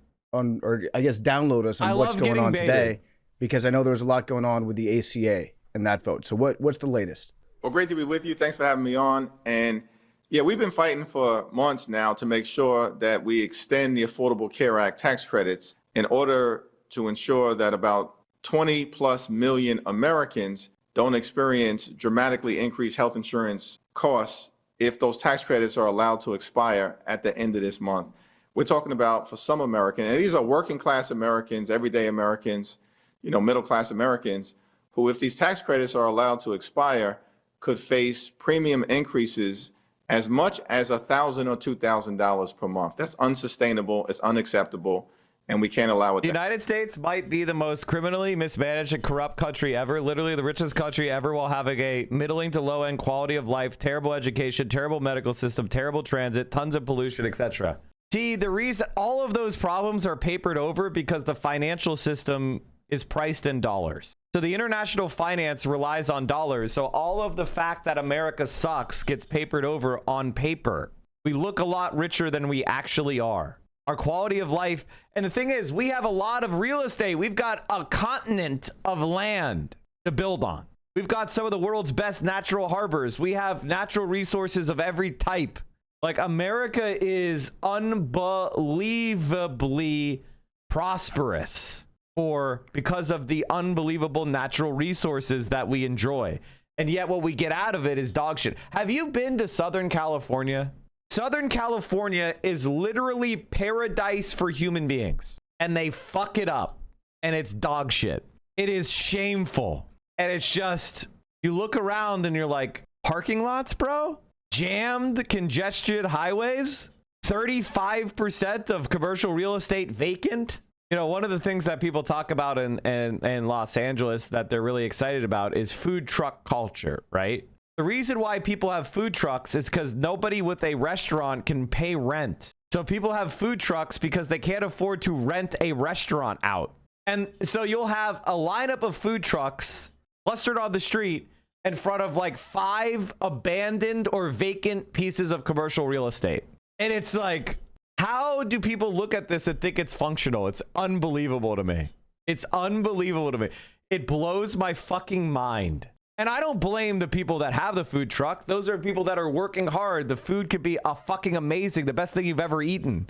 I think it's cool that people can test out an idea for demand before they do something like invest big in a restaurant. But like, when it's like you see people lined up around the corner for a tent and it's in front of a fence that has trash all rotten and empty, abandoned real estate, you're like, can we maybe, I don't know, take this land and develop it into a nice market location for this neighborhood? You know, where people can come in and get short-term leases on cooking stalls that have like good refrigeration and cooking services and health inspections. Like, can we maybe invest more in these kind of facilities for our communities instead of having nothing but empty commercial real estate that's being held for speculation? It blows my mind. Happen. So earlier today, we were successful in achieving the 218 signatures necessary on what's called a discharge petition, force an up or down vote on the House floor that would extend the Affordable Care Act tax credits for 3 years. And it's a bipartisan group of Democrats, 214 Democrats and 4 Republicans who've now joined us to trigger this up or down vote. Now, what we're saying to Speaker Mike Johnson is that we should not recess for the holidays. We're scheduled to recess on either Thursday or Friday. We cannot recess until he brings the bill to the floor for a vote. We know it will pass, send it over to the Senate, and hopefully protect the health care of the American people. The war on Christmas continues, making people work over the holidays. Gotcha. Yeah. So it's interesting because with the ACA, I understand what's in front of you right now, which is with the subsidies set to expire, there could be a real out-of-pocket change in cost for people's health care. I get that. It seems to me, and I've been paying attention to the healthcare debate, since I guess I started really paying attention during the Obamacare era, as that was moving through Congress. It seems to me like it's been a political football over the years, where every couple of years there's a fight against it. People try to kill it. The cost of healthcare continues to go up, and people's insurance continues to go up. So even though it slowed the rise of the growth of the premiums, it seems like it's a football that will continue to be fought over for forever until we have a more permanent solution. I know that the Republicans' most permanent solution that they tried to enact was just take it away. But do the Democrats have a plan to make something, if you're looking at the future of healthcare, make something more permanent, more concrete? There's a lot of support for single payer out there, and I know that's something that you fought against in the past. Is that something that you're willing to consider moving forward? Well, we have a broken healthcare system and we have to fix it, and we need to be bold and transformational in doing that. Now, in terms of what has been referred to as Medicare for All, that has been legislation that I've actually supported in the past in a variety of different forms. As we move forward, we have to get beyond this current fight, as you mentioned, right? We got to deal with extending the Affordable Care Act tax credits, but we do need a more comprehensive resolution of a situation that we know is broken. And listen, America is the wealthiest country in the history of the world. It cannot be the case that access to high quality health care is simply a privilege reserved for the wealthy, the well-off, and the well-connected. No, we think it's a right that's got to be available to all Americans, to working class Americans, middle class Americans, everyday Americans across the country, regardless of where you live, what race you are, what your political affiliation may be. And so we definitely, need to try to come together as Democrats and Republicans and just come up with some common sense solutions. One thing that I know needs to be changed is the fact that far too many health insurance companies, the freedom to deny coverage or to limit your capacity to get health care when you have doctors saying, no, this is what this particular person may need. And so I think we need massive health insurance reform as part of. Hey, chat, do you know a word for massive reform? You know another word for massive reform? Of any effort to improve the situation. And more broadly, last thing I'd say, you're correct. The Affordable Care Act has slowed the rate in terms of. Do you support or oppose Medicare for All? Democrat, 89% support, 7% unsure, 4% oppose. And yet, over half of the Democratic caucus opposes it. Or I'm sorry, just over half of the Democratic caucus supports it. 90% support. And they can't push this view. Independents, 51% support. So it's a policy that has majoritarian support in the country. Only Republicans are opposed to it. Only Republican voters are opposed to it. It even gets 10% support among Republicans, and the Democrats don't want it. And that's that. I mean, that's what it is. It is whatever the Democratic Party wants, nobody gives a fuck. And when I say Democratic Party, I mean voters or people. It's only what the Republican Party wants. And this is why we are fucked, because there is no democracy in this country. The expensive nature of healthcare, but everything's gotten more expensive in the country right now. So we have an affordability crisis. I know President Trump doesn't agree with that. He seems to believe that it's a hoax.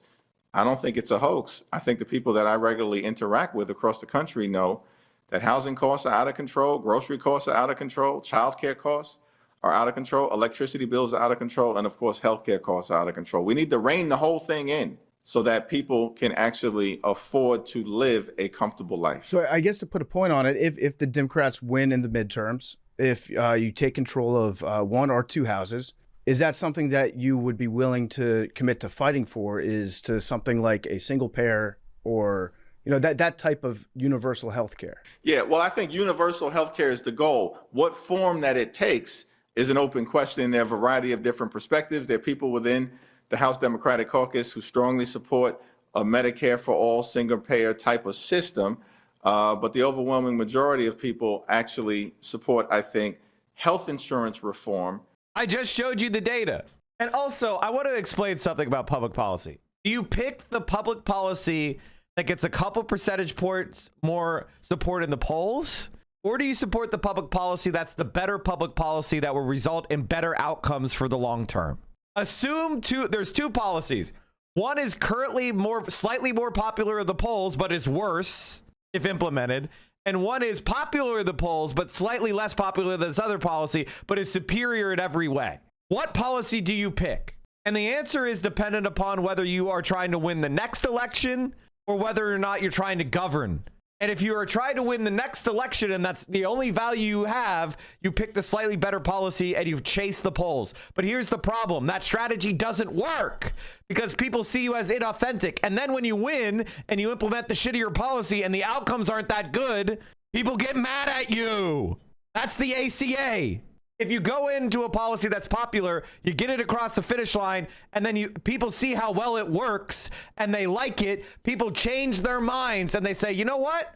I thought Medicare for all was not going to work, but now that I have it, I love it. Those Democrats were right, after all. That happens a lot.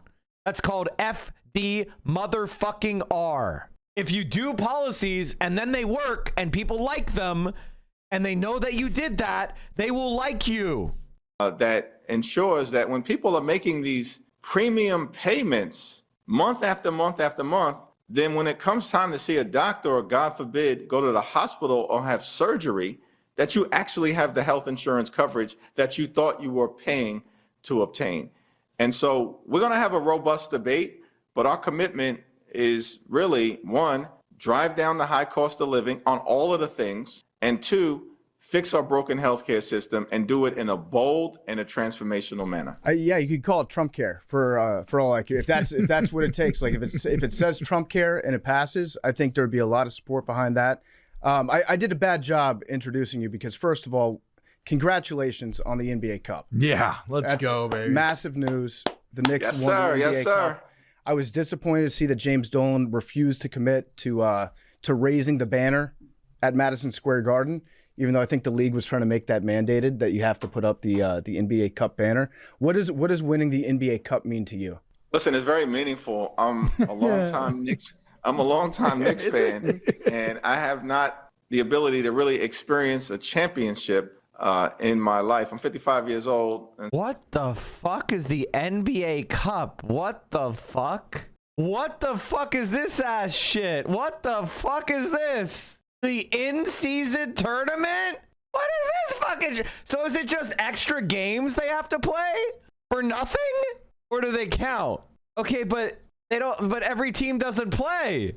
Okay, they do. So everyone plays? The group play consists of 3 groups of 5 teams per conference for a total of 6 groups. Each team plays 4 group stage games, which count toward the NBA Cup group standings and regular season standings.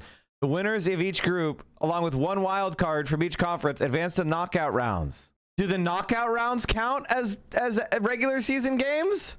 But they're playing, so they cancel future games? What? How did I not know about this? How the fuck did this was added? It was added last year, and apparently I just didn't pay attention at all and didn't know about the NBA. What the fuck? I feel like, see, I'm not a basketball fan. I'm very casual in my basketball knowledge. I think this is the worst idea I've ever seen. And the reason why I say that is it actually cheapens the playoffs. You're actually taking away from the mystique of the league's actual championship by having this fake playoff that doesn't matter. and it kind of makes everybody realize it's all made up, which of course it is all made up, but nobody's gonna be like, we won the NBA Cup this year. Yeah, NBA Cup. Yeah. I hate it. I hate it. Everybody disagrees with me. I hate it. So of course the Knicks did. The cash prize is legit for the players who aren't paid. True. That is kind of cool. I will give that. But are they playing it in like UAE and shit? Like, where are they playing the game? Where is the championship held? Vegas. Middle Eastern airline company Emirates announced a multi-year deal with the NBA, including the naming rights of the NBA Cup. Winning 70 and 73, I wasn't able to really enjoy or experience that at the time. And so this is, kind of an exhilarating situation. Now it's just the NBA Cup, but they've been playing well. I've been impressed. You know what? I just can't. I can't. The way in which Mike Brown has led the team. First of all, could I just be a boomer for a second? I hate sports in Vegas. There, I said it. It's a sign. I hate sports in Vegas. I am a conservative on sports gambling. I hate sports gambling. I think it sucks. I think it should be seedy. I think it should be illegal. I think I hate sports get corrupted when you can gamble on them because, of course, there's all these incentives to point shave. There's all these incentives to cheat and throw games. I hate it. It ruins the sport. The easier you make it, the more it happens. I'm anti-sports gambling. I hate it. I think it should be something that you can only get from shady fucking guys, at the local organized crime bar. Like I think it should be suppressed. I hate it. That's number one. The thing about gambling is I think that honestly, gambling was best when it was confined to a containment zone. When you couldn't gamble except in the containment zone, that was good. And there was heavy regulation, heavy taxation, heavy oversight. The containment zones were the best. When you had AC in Vegas and that was that, and you couldn't gamble like anywhere else except maybe play some poker at a few places. That was better than now, when everybody can gamble on their phone. That fucking sucks. Gambling is bad. And I am even somebody who has enjoyed gambling from time to time. But I understand that it's like the activity equivalent of hard drugs. It needs to be regulated, curtailed, and if you become dependent upon it, it's incredibly damaging to you and your life. There are fucking gambling machines here at convenience stores now. People be there at 6:30 in the morning when I go in to get a coffee. LOL. Investors are shorting big tech companies, mainly Oracle and Meta, to protect themselves and create a hedge. That means more and more investors are managing their risk by putting their money on the AI market's eventual crash, just like in The Big Short. I really hate Meta. Not MetaForge.app. What is this? Meta stock. I hate Meta. I'm a Meta hater. I think Facebook sucks. I think Instagram blows. Every time I hang out with other content creators, they're like, Mike, what's your Insta? I go, I don't use Meta platforms. And they're all like, damn, that's bad for you. And I'm like, yeah, I don't give a fuck. I hate Jeff Bezos, but I really hate Mark Zuckerberg. I think everything he does sucks. The platforms are unusable. I don't know how you people use them. They fucking blow. Like, I think Twitter is better than Meta platforms as far as like usability. They're dog shit. Facebook is actually just trash. How the fuck is anybody on them? Did you see 2 Guardians pitchers getting caught this year for betting on the outcomes of their pitches and then intentionally throwing wild pitches and bad missed balls? Of course you're gonna do shit like that. Why the fuck wouldn't you? As long as you do it through an intermediary, how could you ever get caught? I guess they would win too much. Eventually they would catch you because you would get lazy because it would be easy money and then you would win every single pitch and then people, the website probably would detect it. Be like, this person's winning too much. They're in the 9. There's like a probabilistic. It's like calling the correct coin flip like fucking 100 times in a row. At a certain point, like the odds of that being true are so infinitesimally small that you're caught. But if you were, quiet about it and you maybe threw off some L's and you lost a few of them, you might be able to like offset the detection for a while. Or if you kept starting new accounts, I'm sure you could make millions from shaving points or doing things like that, winning prop bets. And people were already doing that when it was already in Vegas, but now that every dipshit could do it on their phone, I'm sure it's insanely corrupted now. God damn it. The federal indictment against Emmanuel Chase says he intentionally threw first pitch balls under 98.45 miles per hour. Here's a brief compilation of spiking first pitches into the dirt under 99. If you want to just get it down to its lowest common denominator, Chitter Kerstad. Where Daz Cameron is, we start. 2 outings ago, it was an unearned. It's a 1-run game here in the ninth. If you want to just get it down to its lowest common. I mean, that one's bad. Did I miss the Klein vid? No. We're going to go in there soon. And I think it's fair to say, particularly, I got to watch about the last 10 minutes of the game yesterday, that down the stretch, you actually had a bench that was playing and contributing, right? So Tyler Kotek contributing, Mitchell Robinson definitively contributing, Clarkson contributing. That's an unexpected thing. We haven't really seen that over the last few years. We know the starting five is tight. Like, we may have one of the best starting fives clearly in the league, but the development of the bench is kind of an exciting thing. And hopefully we'll be able to break through, get to an NBA championship and win it. Yeah, I mean, let's not diminish the cup though. If you're James Dolan, I know you're a listener to the show probably. Put the banner up, raise the banner, give the people something to cheer for at Madison Square Garden.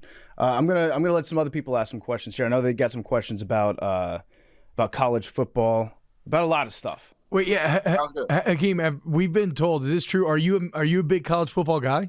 Yeah, listen, I graduated from Binghamton University, and so we actually don't even have a college football team. So I wasn't initially that big a college football person, but over time, it's grown. My brother teaches out at Ohio State, so I'm partial to Ohio State. My two sons, they're a little older now, both grew up as Ohio State fans. So I've been. Did you go to Ohio State? What is this, front running? Like, what is this? What the fuck connection do you have to Ohio State? You're from fucking New York City! What the fuck are you talking about? Tracking, college football probably for the last 10 or 12 years more closely, and I think the college football playoffs are exciting. I'm looking forward to it. I know his brother, you weren't listening? Yeah, I wasn't. JMU is playing a big game on Saturday. Is that right? Against Oregon. So that'll be a real interesting thing that I know has great interest on this show. Yep. I think that the college football playoffs have been a tremendous success. Well, then, what the hell, Hakeem? Then why aren't you hopping on with Mike Johnson and Steve Scalise to put some rules in place? Fuck this healthcare stuff, okay? It's time to stop these kids from getting paid. We need to cap their ability to make money. That's how you're really going to solve this country's problems. That's what people care about. Well, listen, I'm in total agreement that rules are necessary so that there's certainty across the country and there's a nationwide standard. I disagreed with the SCORE Act, which I affectionately refer to as the Lane Kiffin Protection Act, because as far as I could tell, there was nothing in that legislation that was going to meaningfully allow college athletes to be able to continue to benefit from their tremendous talent and capacity, and also ensure their health and their safety. I think that's one of the reasons why all of the different players associations, led by the NFL Players Association, strongly opposed the bill. Yeah. It was going to limit their collective bargaining ability, limit their earning potential, and meanwhile do nothing to cap or limit some of the out of control behavior we see from college coaches. Now, that said, I think that, listen, clearly you can't have a situation, the Pony Express and SMU in the 80s, totally out of control. And clearly that's a Wild West type of scenario. Nobody wants to see that. That's one extreme. So we do need rules. But on the other extreme, you also can't have a Fab Five situation where these players transform college basketball. And so cultural icons and couldn't afford to do a thing when they were on campus. People wearing their jerseys, nothing. When they name names when they just elevated college basketball for those 2 years, that. So those are two extremes. Clearly have to find a solution to make sure that these athletes are compensated, but that it's done in a way that you don't have outside forces like the SMU football situation running the show. Why chair? Yes, sports is an important part of America. As Judy said, baseball, motherhood, apple pie, right? That's America. That, of course, expanded as a growth of sports has expanded to the NFL and football, basketball as well. And increasing soccer are becoming parts of who we are as a country. And all parties like engaging, all tournaments, all the stuff that takes place in sports is safe for everyone. Myself included. And as was the case, being able to catch the last minute or so of the next game they won the NBA Cup, which was an amazing thing. And I think for all of us, it's important that we keep a good thing going. It doesn't mean that it's the highest priority for Congress. We got low cost of living, we got health system, we got corruption. These are things By that the way, he speaks so slowly and inarticulately that I can understand him clearly at 4x speed. Like, legitimately, he is such a fucking slow yapper. Playing 4x is actually an improvement. What's his life at this point? Yeah, I have a big question for you here. It's not the back part. What if you're pitching 21 Okay, thank God. We got an actual political question we can watch now. That just say, has not paid attention to politics at any point in their life. What is the reason for the Democrat Party to exist? Yeah, so we believe in a country, it's pretty simple. You work hard and you play by the rules. You should be able to live an affordable life, a comfortable life, or as I have sometimes said, live the good life. And that ain't too complicated. Work hard, play by the rules, live the good life. Good paying job, good housing, good health care, good education for your children, and a good retirement at the end of the day. That's not too much to ask for in this great country of ours. But the problem that we have, and young people understand this, is that far too many people are doing the right thing. They're working hard. They're going to school. They're playing by the rules. But they can't get to that final piece, the American dream, the good life, the comfortable life, and affordable life. And as Democrats, we're committed to making sure that everybody has access to that we redeem the American dream. We revive it. A majority of people now believe it's. This is what you're supposed to say to 21-year-olds? I legitimately cannot believe it's this bad. It's out of reach. They are correct. The system is broken and we've got to fix it. And we're committed to doing that. I have a question kind of along those lines. When you talk about how, people need to have good jobs and play by the rules and they get ahead, what time period are you thinking of in either the recent past or further back that reminds you of? Well, listen, I think the country's never been perfect over our 250 years or so, but we've always had a march toward a more perfect union. I think the greatest generation saved the world from fascism in defeating Nazi Germany and the Empire of Japan in World War II at great cost and sacrifice, but then came back to this country and built the greatest middle class in the history of the world. Eisenhower's in the 50s? You're saying the 50s is the best time for America? Jim Crow America is the best time for America? Anti-communism, anti-socialism, Eisenhower 50s, anti-feminist. That's the best time for America? Are you a fucking boomer? Are you a white boomer?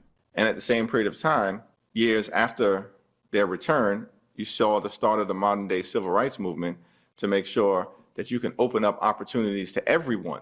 The civil rights movement that had the dogs sicked on them and the children being murdered and bombed, and the results, getting the Civil Rights Act is good, but that period was horrible. Like, black people couldn't vote. They couldn't go and eat a lunch at a restaurant. They weren't allowed to use the toilet. They had to sit at the back of the bus. What the fuck are you talking about? They weren't allowed to move into the neighborhoods and buy a house. Women couldn't have bank accounts. In America, regardless of race. So there was a real positive trajectory where the country was moving in the right direction. And then, what you started to see, what's been referred to as deindustrialization, a lot of the factory jobs left, the plants, manufacturing facilities left. That was accelerated by some poorly negotiated trade deals, in my view, including NAFTA, where a lot of jobs went overseas. And that hurt a lot of folks, and these were middle-class folks. These were people who didn't necessarily need to go to college to be able to experience a middle-class lifestyle, which is the American dream.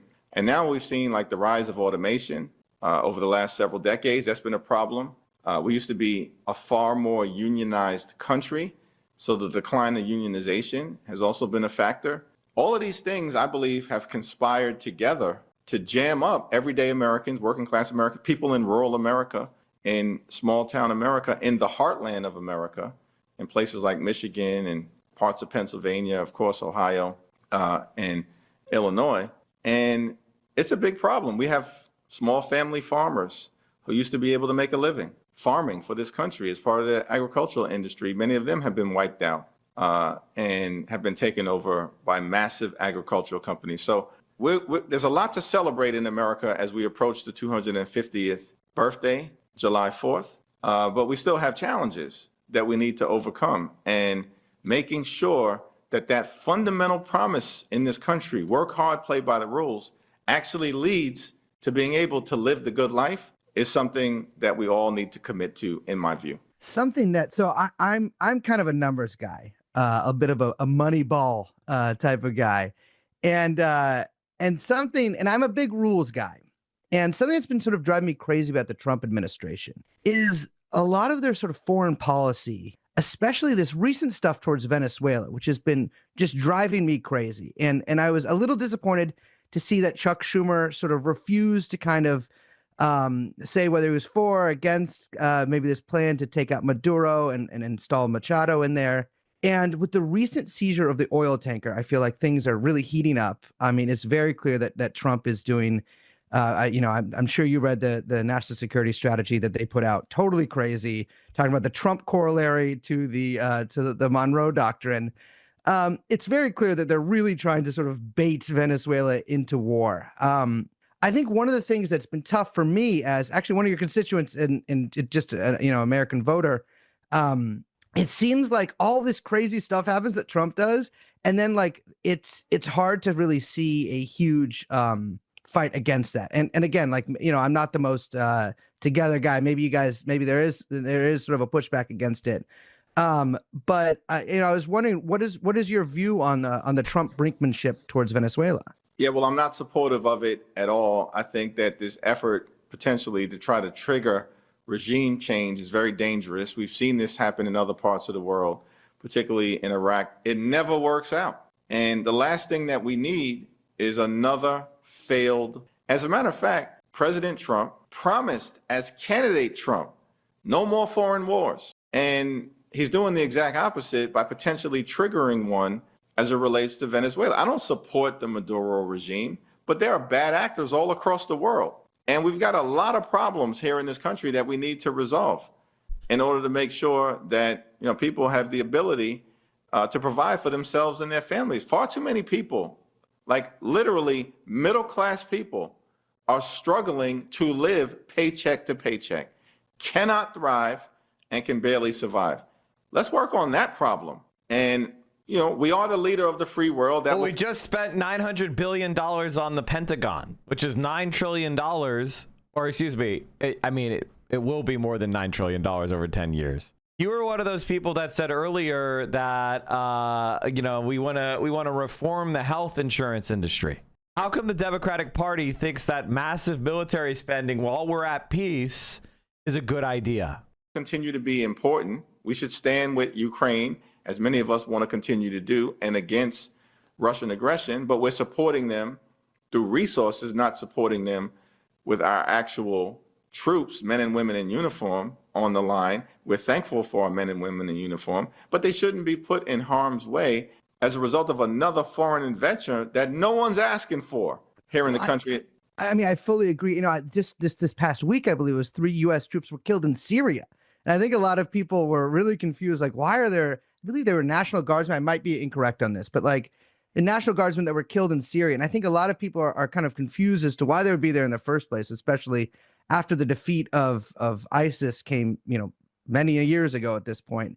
I think there is a real desire from a lot of Democratic voters to sort of bring our troops home and sort of focus on the huge problems that we have here. And I was reading recent polling, again, kind of a Moneyball guy, and it shows that the majority of Democratic voters actually support cutting military aid to Israel. And actually almost half of Republican voters feel the same.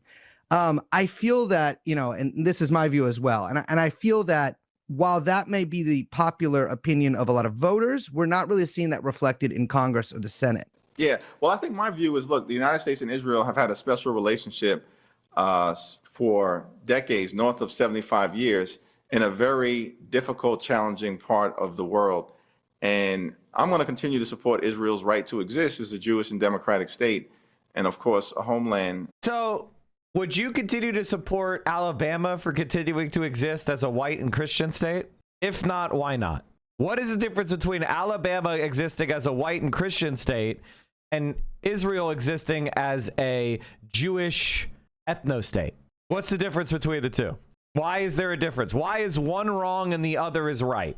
I need you to explain to me why white supremacy is wrong, but Israeli Jewish supremacy is right. I want you to explain what the distinction is between the two. What makes Jewish Israelis able to have ethno-states. For the Jewish people. That doesn't mean that Israel's perfect. The United States is not perfect. But we do have a responsibility and obligation as leaders of the free world to be there for our allies in a variety of different ways. Our allies Variety, like giving them bombs to kill babies? In Western Europe, our allies in Asia, of course, that includes Japan and South Korea, our allies in Africa that we need to do a better job of supporting, particularly as we've seen Russia and China go into Africa now to try to become more dominant presences there. America's got to stay engaged and connected with Africa, in my view, and we got to do the same thing in the Middle East.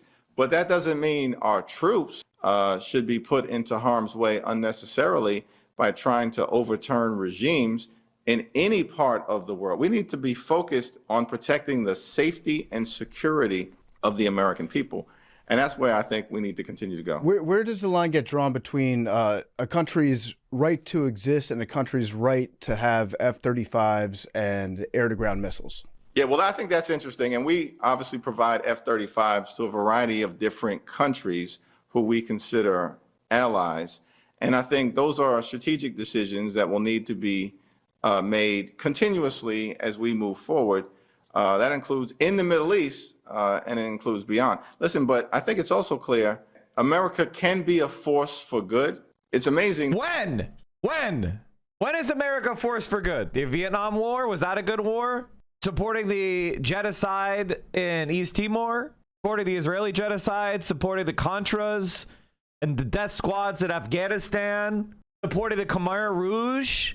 When was America good? When we supported apartheid South Africa? When were we the force of good? When were we the force of good? Invading Iraq? When we supported the overthrow of Mohammed Mossadegh in Iran? Were we good there? Were we good when we supported a military dictatorship in Taiwan? Were we good when we supported a military dictatorship in South Korea? Were we good when we supported a military dictatorship of Brazil? Were we good when we rehabilitated a fascist dictatorship in Spain or Portugal? Were we good when we did CONINTELPRO and false flag attacks in America? Were we good when the CIA worked to bring in drugs into American communities to fund their illegal activities in Latin America? When was America a force for good? Be specific. Abraham Lincoln, in the middle of the Civil War, actually came to Congress. I think it was in 1861 or 1862. So this was very early on. We weren't even 100 years old at the time. And he was, of course, talking about the importance of keeping the Union together. But in that speech to Congress, he also said, America is the last best hope on earth. And he said it then. It certainly is the case now. And I think that means we do have to stay engaged in a variety of different ways. Now, in the Middle East, particularly as it relates to the question between Israel and the Palestinian people, we have to be a force to make sure a couple of things happen. One, obviously, Gaza is reconstructed.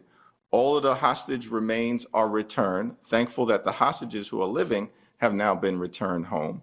That we crush or ensure that Hamas can no longer govern and oppress the Palestinian people, that we have Palestinian leadership that emerges that can serve the people as part of the effort to reconstruct Gaza, that we put ourselves on a path in terms of the Israelis and the Palestinians toward a just and lasting peace, and that ultimately I still strongly support a two-state solution. That's a safe and secure Israel living side by side in peace and prosperity with a Palestinian state that provides dignity and self-determination for the Palestinian people. To circle back real quick to what Brace was talking about with Venezuela. You said you do not support the fight, or the maybe preemptive or escalating fight against the Maduro regime.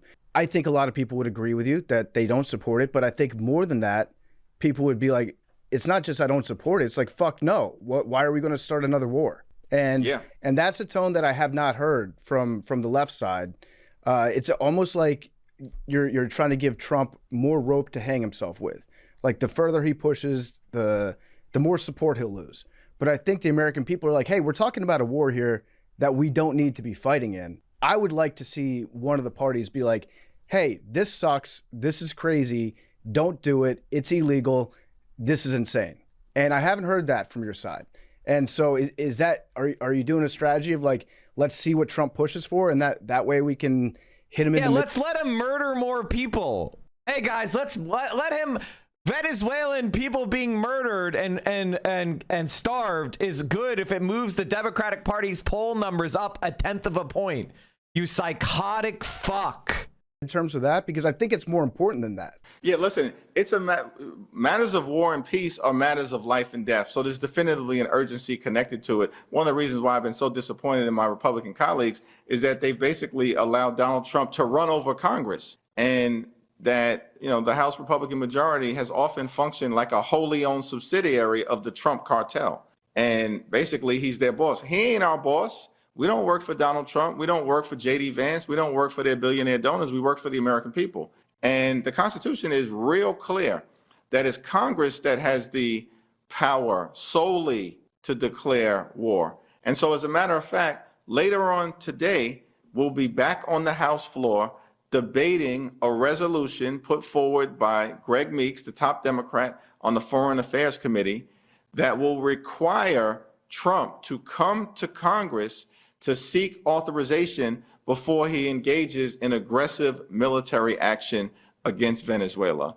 And so there will be an active and forceful and robust debate. We only need a handful of our Republican colleagues to join us. Every single Democrat is going to support that legislation to compel the Trump administration to come to Congress, the representatives of the American people, before getting us entangled in another foreign war. We made that case to the Trump administration in the briefing that was held yesterday before Congress, and we'll continue to make that case, and definitely forcefully on the floor of the House of Representatives.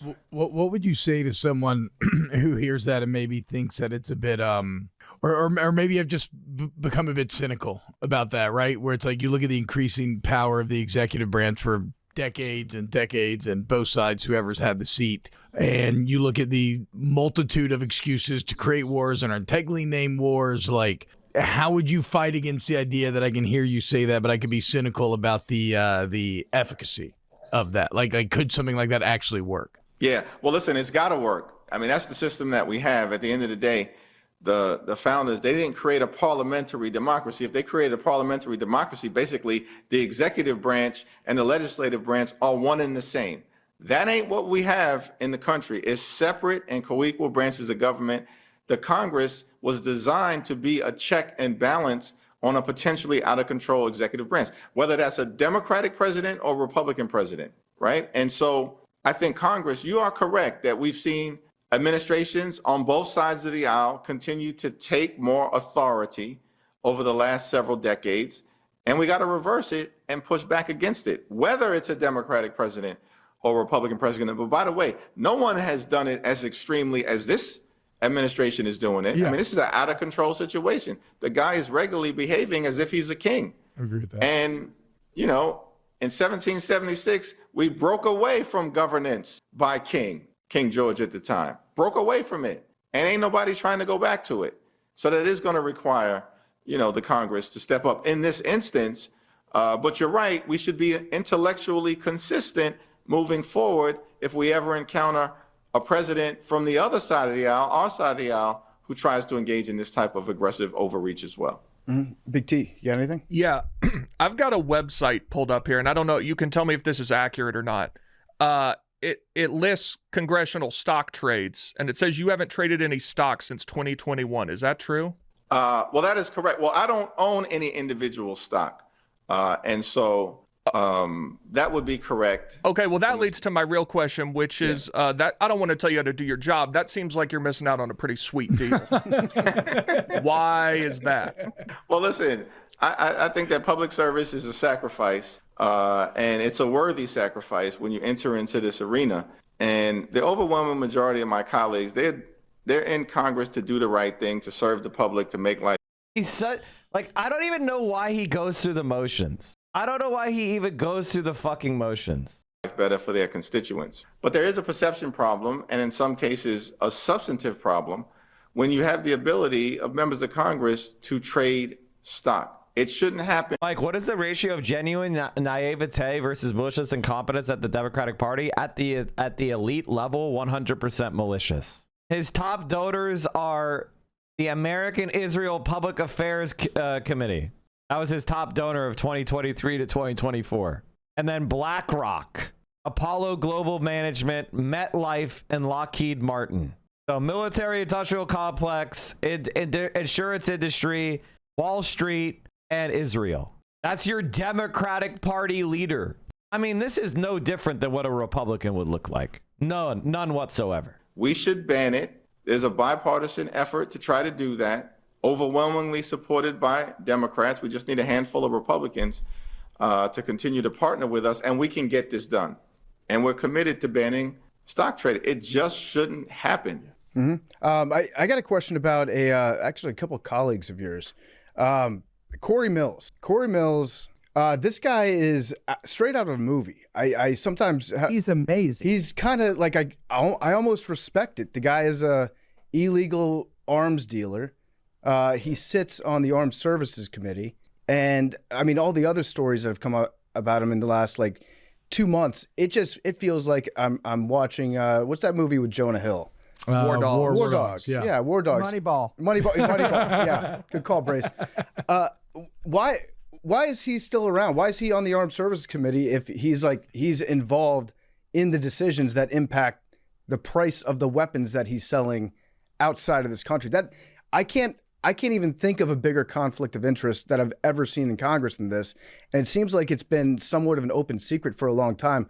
Why is he still around? Yeah, it's a wild situation. First of all, I would presume we're getting close to a point where his own constituents are going to throw him out in the next election. Prior to that happening, the Republicans have basically made a decision that they're just going to look the other way, by and large, in terms of all of the things that Corey Mills has been accused of doing, some of which has been confirmed.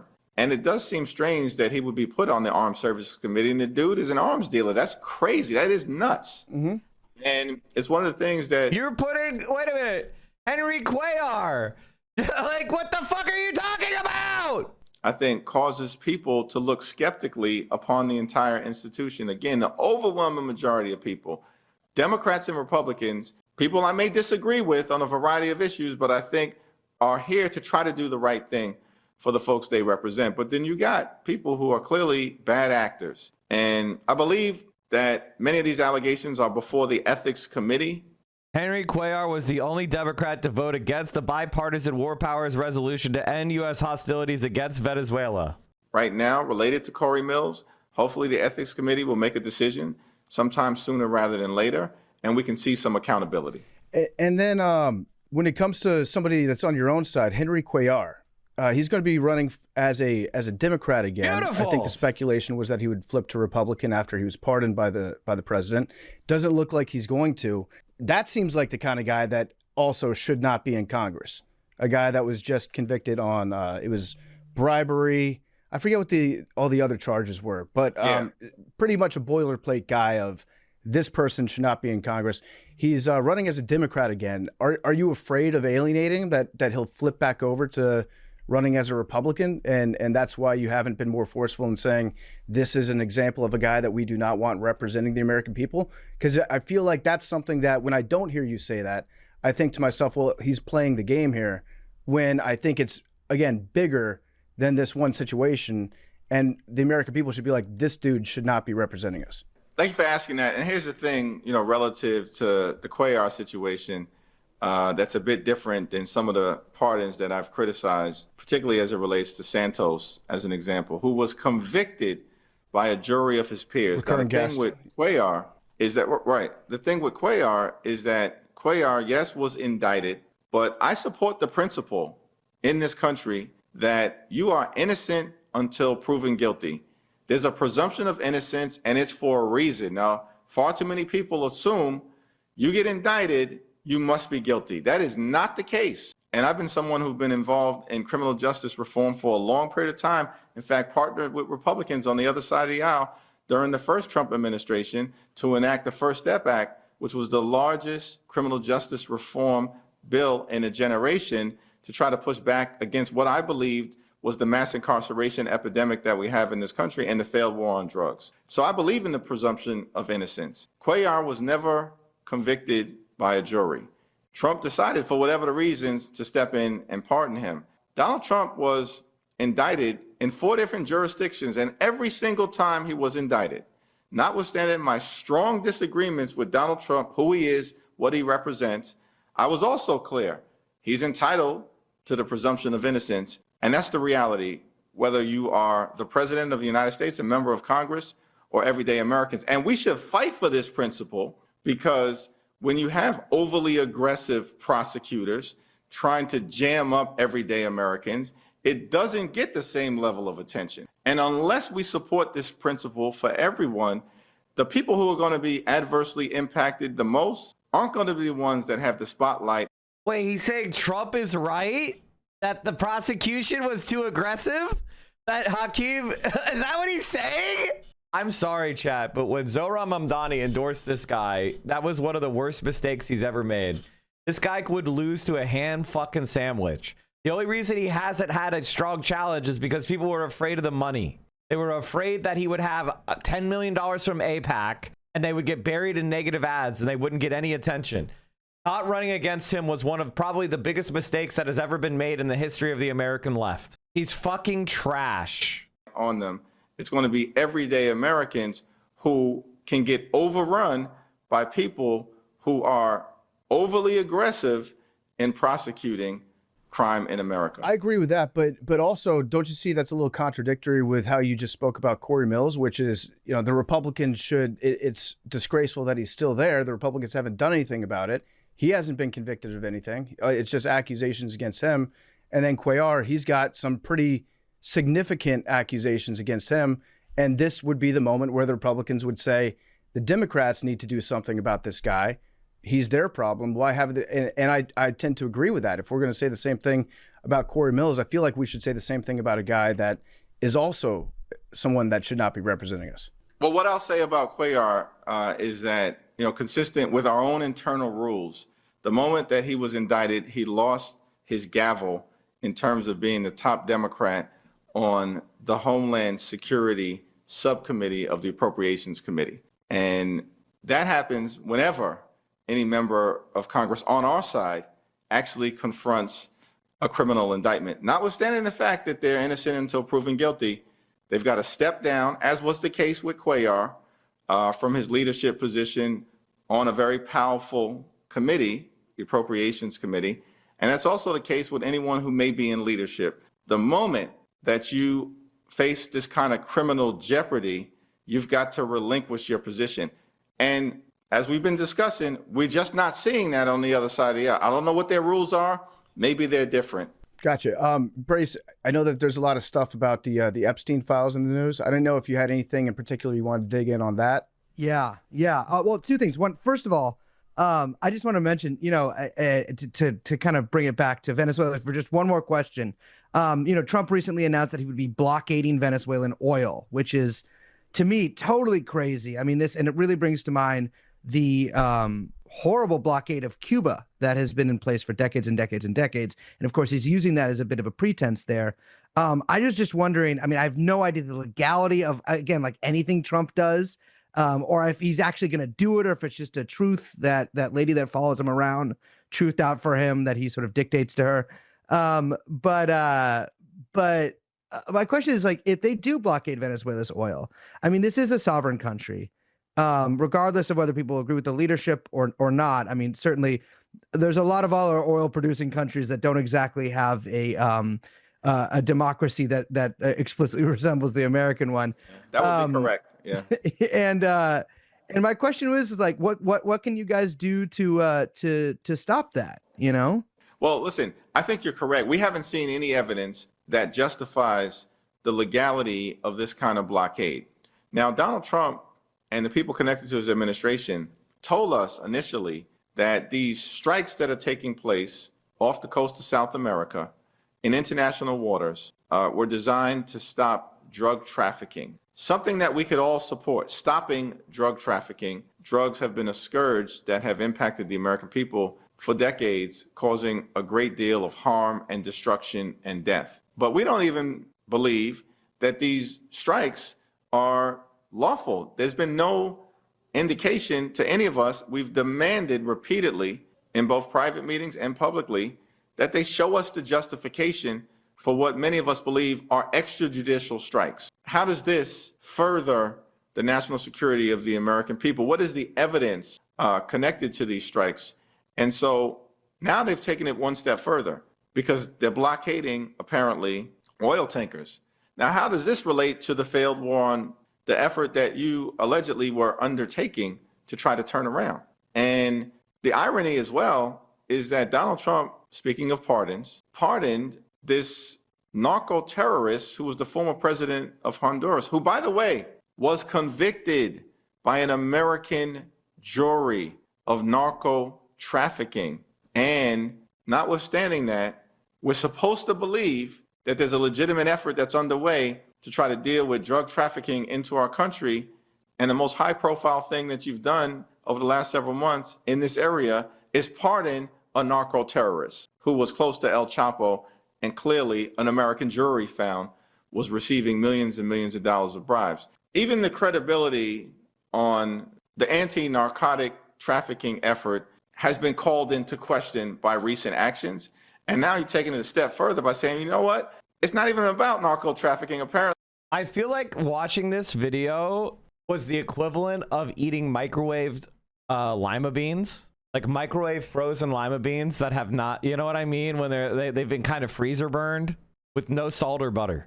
Like, you know, when you overcook them and then they start to turn hard. And I say that not because I hate lima beans. I say that because I feel like I had to do it. Like I had to finish my plate and I need to watch what the leader of the Democratic Party is saying. But he's so bad at being a politician. He singularly may be one of the worst politicians I've ever seen. Like, I understand why people left during that. Like, I understand why people left. Like, I actually harmed my stream because I did what was right and watched the leader of the Democratic Party blathering about the war we're about to be in.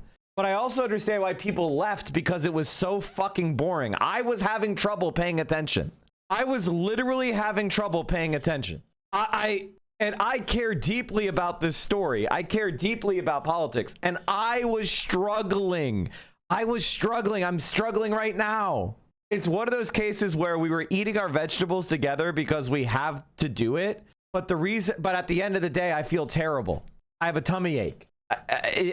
It sucks. And it is the reason why I put myself through that. And I apologize for putting you through that is because I want you to have the confidence.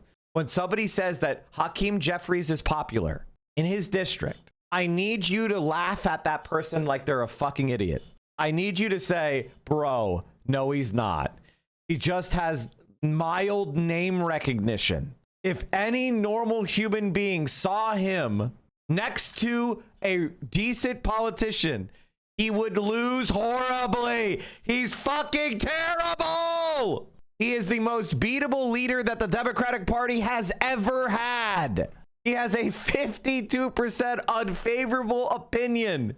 I need you to see these numbers, guys. Leaving the leadership in place that we have is wrong. That's right now. Yeah, I mean, Democrats in the minds of the American public are lower than the Dead Sea. What are we talking about here? Well, let's take a look. The net approval rating for Democrats in Congress, you said it, Kate Baldwin, the lowest ever. Look at this. Overall, they are 55 points underwater. Their approval rating is south of 20%. It's even worse when you look at independents. Look at this. Negative 61 points. That means that their approval rating is 61 points lower than their disapproval rating. Quinnipiac has been polling this question for the better part of the 21st century. They have never found Democrats, at least those in Congress, in worse shape than they are right now. That's why. I mean, can you imagine if Bernie Sanders, AOC, Rashida Tlaib, Summer Lee, Ilhan Omar, and 50 progressives broke off from the Democratic Party, started their own party, said 2026 is the time that we have a bold, progressive Labor Party, or Social Democratic Party, or Socialist Party, whatever the fuck you want to call it. And they just said, fuck the Democrats. and they got together 250 candidates in every district that was plausibly winnable. And we just said, fuck the Democrats, fuck Chuck Schumer, fuck Israel, fuck Hakeem Jeffries, fuck Joe Biden, fuck Kamala Harris. I'm not saying that it would have 100% approval, but what I am saying is that there is no reason for the Democratic Party to continue to hold the whip hand over us. This is a party that is fundamentally hated. Independents and overall, but what about Democrats on Democrats? Yeah, what about Democrats on Democrats? So part of the reason overall is so low is independents are driving it low. But that's not the only reason it's so low. What about Democrats on Democrats? Democrats' net approval rating of congressional Democrats. I want you to keep in mind, they had never rated Democrats negatively until this year. And right now, what are we talking about? We're talking about a net approval rating from Democrats. This is Democrats on Democrats. Their approval rating is actually lower than the disapproval rating, and that is quite the drop from October. I think during the shutdown, there was a bit of a boost for Democrats, right? There was a rallying around the flag effect going on, but Democrats did not like how that shutdown turned out. They have returned. If you look at the UK, a populist eco-socialist has taken over the Green Party, and it has now surged to be the same size as the Conservative Party, to the same size as the Labor Party, and it has only just begun to grow. And Zach Polanski was basically an unknown, and he is now single-handedly building a true left-wing party. Labor Party, as it currently exists, has no reason to exist. It has no reason to be there. It should be dissolved. And I think Jeremy Corbyn and your party should merge with Zach Polanski's Greens. I think that they should give up on the your party because they fucked it up so badly. It's pointless to even continue with the project, and merge with the Greens and do a left populist. But this is exactly what happens when you elect centrists into power. Everyone hates their guts. Against Democrats in Congress. And you mentioned Dan Goldman in that intro. One of the reasons that Dan Goldman is in trouble right now in a potential primary against Brad Ladner is because at this point, the Democratic base is so upset with Democrats. So even if Democrats take back Congress, don't be surprised if Dan Goldman ain't there because of numbers like this one. And this is quite a shift that you're looking at here. I mean, so this gets to the midterms, of course. What does this do to Democrats' chances of taking back majorities in Congress? Yeah, you know, we're talking about it. You mentioned it. What is this? 22-6. That's a 28-point decline falling through the floor. But of course, the question is, can Democrats still take back Congress, even with their ratings as low as this? The answer is yes, but in my mind, it's definitely hurting them. Why do I say that? Because take a look at the generic congressional ballot with a Republican president at this point. Look, Democrats are ahead, but they're only ahead by 4 points. Historically, that is quite weak. At this point in the 2017, 2018 cycle was more than double that at 10 points. The same back during George W. Bush's second term in office, where you saw, of course, the Democrats were also ahead by 10 points. So we're talking about a lead of less than half what we normally expect. And I think that's why at this point there are a lot of Democrats who might be thinking, hey, we can spike that ball in the end zone. But the numbers at this point say, hold on just a minute. Yes, you're on your way to a congressional majority, but it's still a long time, and with numbers like this, considerably weaker than historically speaking, it might be a tougher road to hoe. Normally, well, especially if you see that change from October. Yeah, if you see, when you see your base going a 28-point shift, and when you see numbers like this, you see this overall. A lot can change. A lot can change. It's wild no one is talking about this. If we compare the generic ballot performance from now and the same time in 2017, the I would not vote number is 4 times higher with high increases across all age groups. Also, support for Democratic candidates is 7% lower than in 2017. I would not vote 16%, and it was only 4% in 2017. It's about regime change, and we're going to try to jam up these oil tankers with a blockade, by the way, which could bring us closer to triggering military action that leads us in. Why are they still pretending gerrymandering, internet fully centralized, right-wing propaganda, direct criminal election tampering are no longer a factor? These centrist Dems have no chance of... I mean, I don't know what to say. I don't know what to say anymore. to another failed war. So I guess what can you actually do to stop it though? I'm hearing you say like we can request information from them. We can ask for the videos of the strikes. But what can you do? Do the Democrats have power right now to actually stop the bad thing that you're warning us about? Can you stop that bad thing from happening? Well, we're demanding information, one, because as Abraham Lincoln once said, public sentiment is everything. With it, nothing can fail. Without it, nothing can succeed. But public sentiment is super against this already. Yeah, absolutely. So we got to hold that and sustain it and deepen it. But I think to your point, it's a very good question. Democrats, as of the moment, are in the minority in the House and in the Senate. So we need a handful of Republicans to join us. And we'll be on the floor this afternoon, basically making it clear legislatively, if this resolution passes, that you've got no ability to take these aggressive actions. Only Congress has the ability to authorize these aggressive actions. And we don't believe that the votes are there for you to do it. Now, we'll need a handful of Republicans to partner with us. Every single Democrat is going to support this effort. We're a nation of laws. And so at the end of the day, Congress has to reclaim its authority. And we have an ability to do it this week with the resolution that is being put forward by Gregory Meeks from New York. All right. Brace, do you have anything about Epstein? I know that you got to get running in just a minute here, but wanted to make sure to talk about this. Yeah, so the Epstein files do come out on Friday. And it is, it's kind of anyone's guess how much stuff will be in them. They say stuff like we're a nation of laws and then go, that's why I support Henry Cuellar in the next sentence. What do you think that the effects of this will be? But also, I had a question because there was a lot of questions about Jeffrey Epstein's relationship with the government of the U.S. Virgin Islands. I know that he employed the wife of the former, I guess, governor there. That he had a quite close relationship with Delegate Plaskett. And I was wondering, some of these things might, as Christine Pelosi said, some of our faves might be implicated here. And I was wondering, if some of this does have blowback on the Democrat side, do you think there will be an internal reckoning there? Well, listen, I think that our position has been very clear from the beginning, and Ranking Member Robert Garcia has done a tremendous job on this. Ro Khanna has done a tremendous job on this. Jamie Raskin has done a tremendous job on this.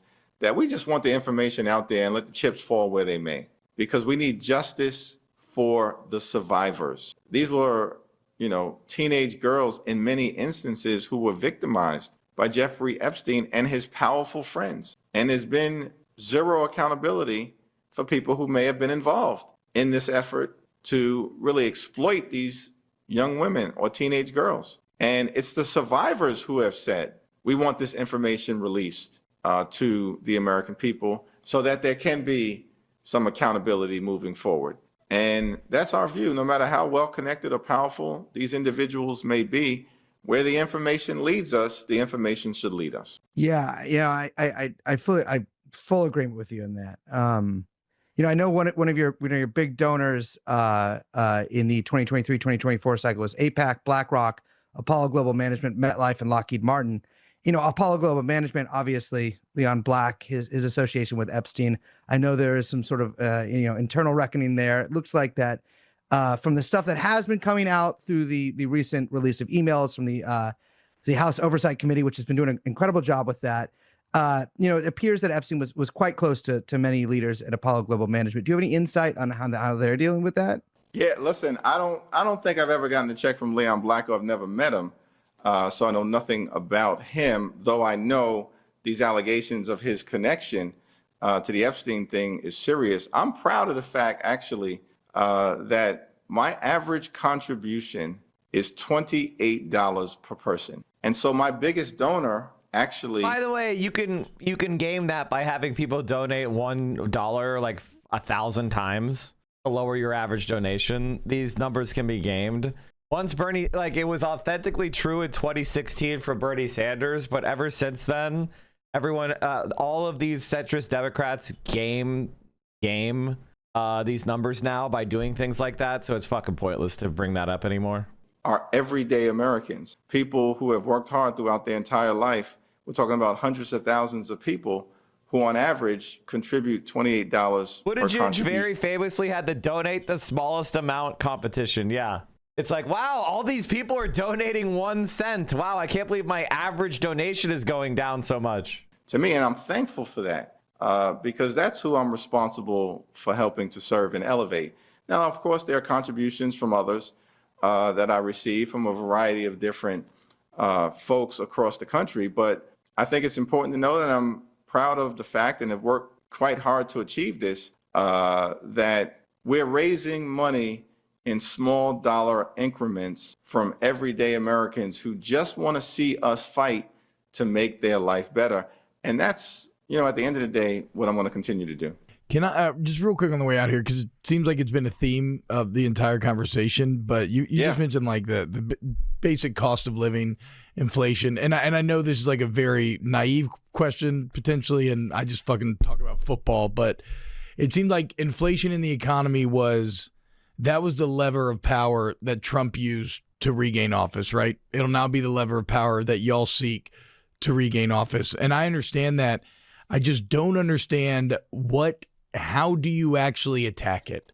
How does it actually get solved? Is because I can't see prices going down. Maybe I guess. I think one of the biggest problems we have on the left is a kind of certain defeatist attitude and this kind of like lowering of expectations. You need to learn that we're going to take L's, and you need to be able to handle that. Like you need to learn that losses are going to happen. And you need to be able to realize that, and you need to stop catastrophizing over every fucking little thing. It's pathetic and it's fucking bullshit. And it's embarrassing. I don't want to try because what if we don't succeed on every attempt? It's called life. Like, Jesus Christ. I don't want to ask her out because what if she says no? She says no and you move on.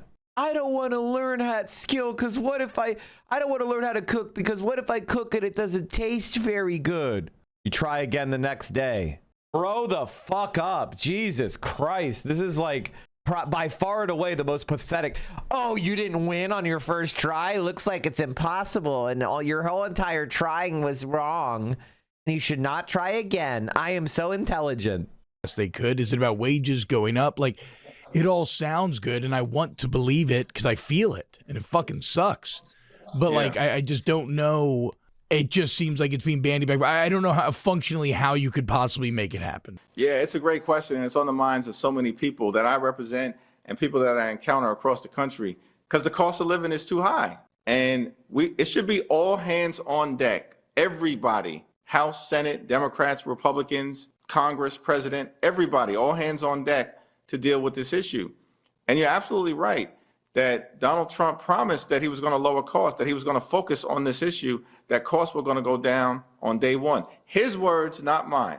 But he clearly overpromised and has underdelivered consistently and is now saying that the affordability crisis is a hoax. Yeah. Bro, all last year, you kept talking about the affordability crisis. How is it now a hoax? It's not. It's impacting everyday Americans. So I think one of the things that clearly can be done is to get rid of the Trump tariffs. The Trump tariffs are singularly responsible for raising costs on everyday Americans this year by thousands of dollars per year. We have to get rid of it. And we're committed to doing that as Democrats. Hopefully some of our Republican colleagues will partner with it. The cost of housing is way too high.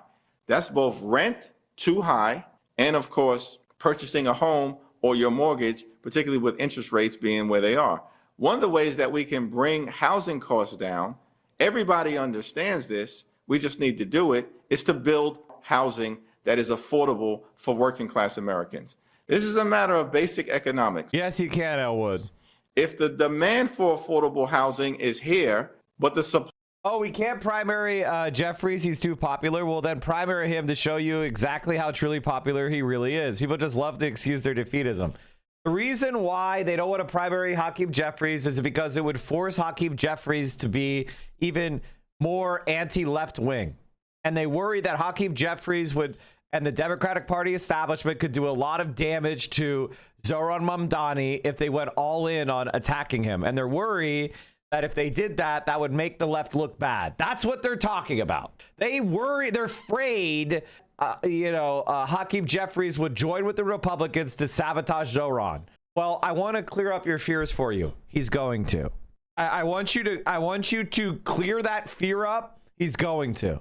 And the only way that will be prevented is if there's such an overwhelming electoral tide against that he gets scared. Every time you capitulate to him for nothing, he will use that as an excuse of your own weakness.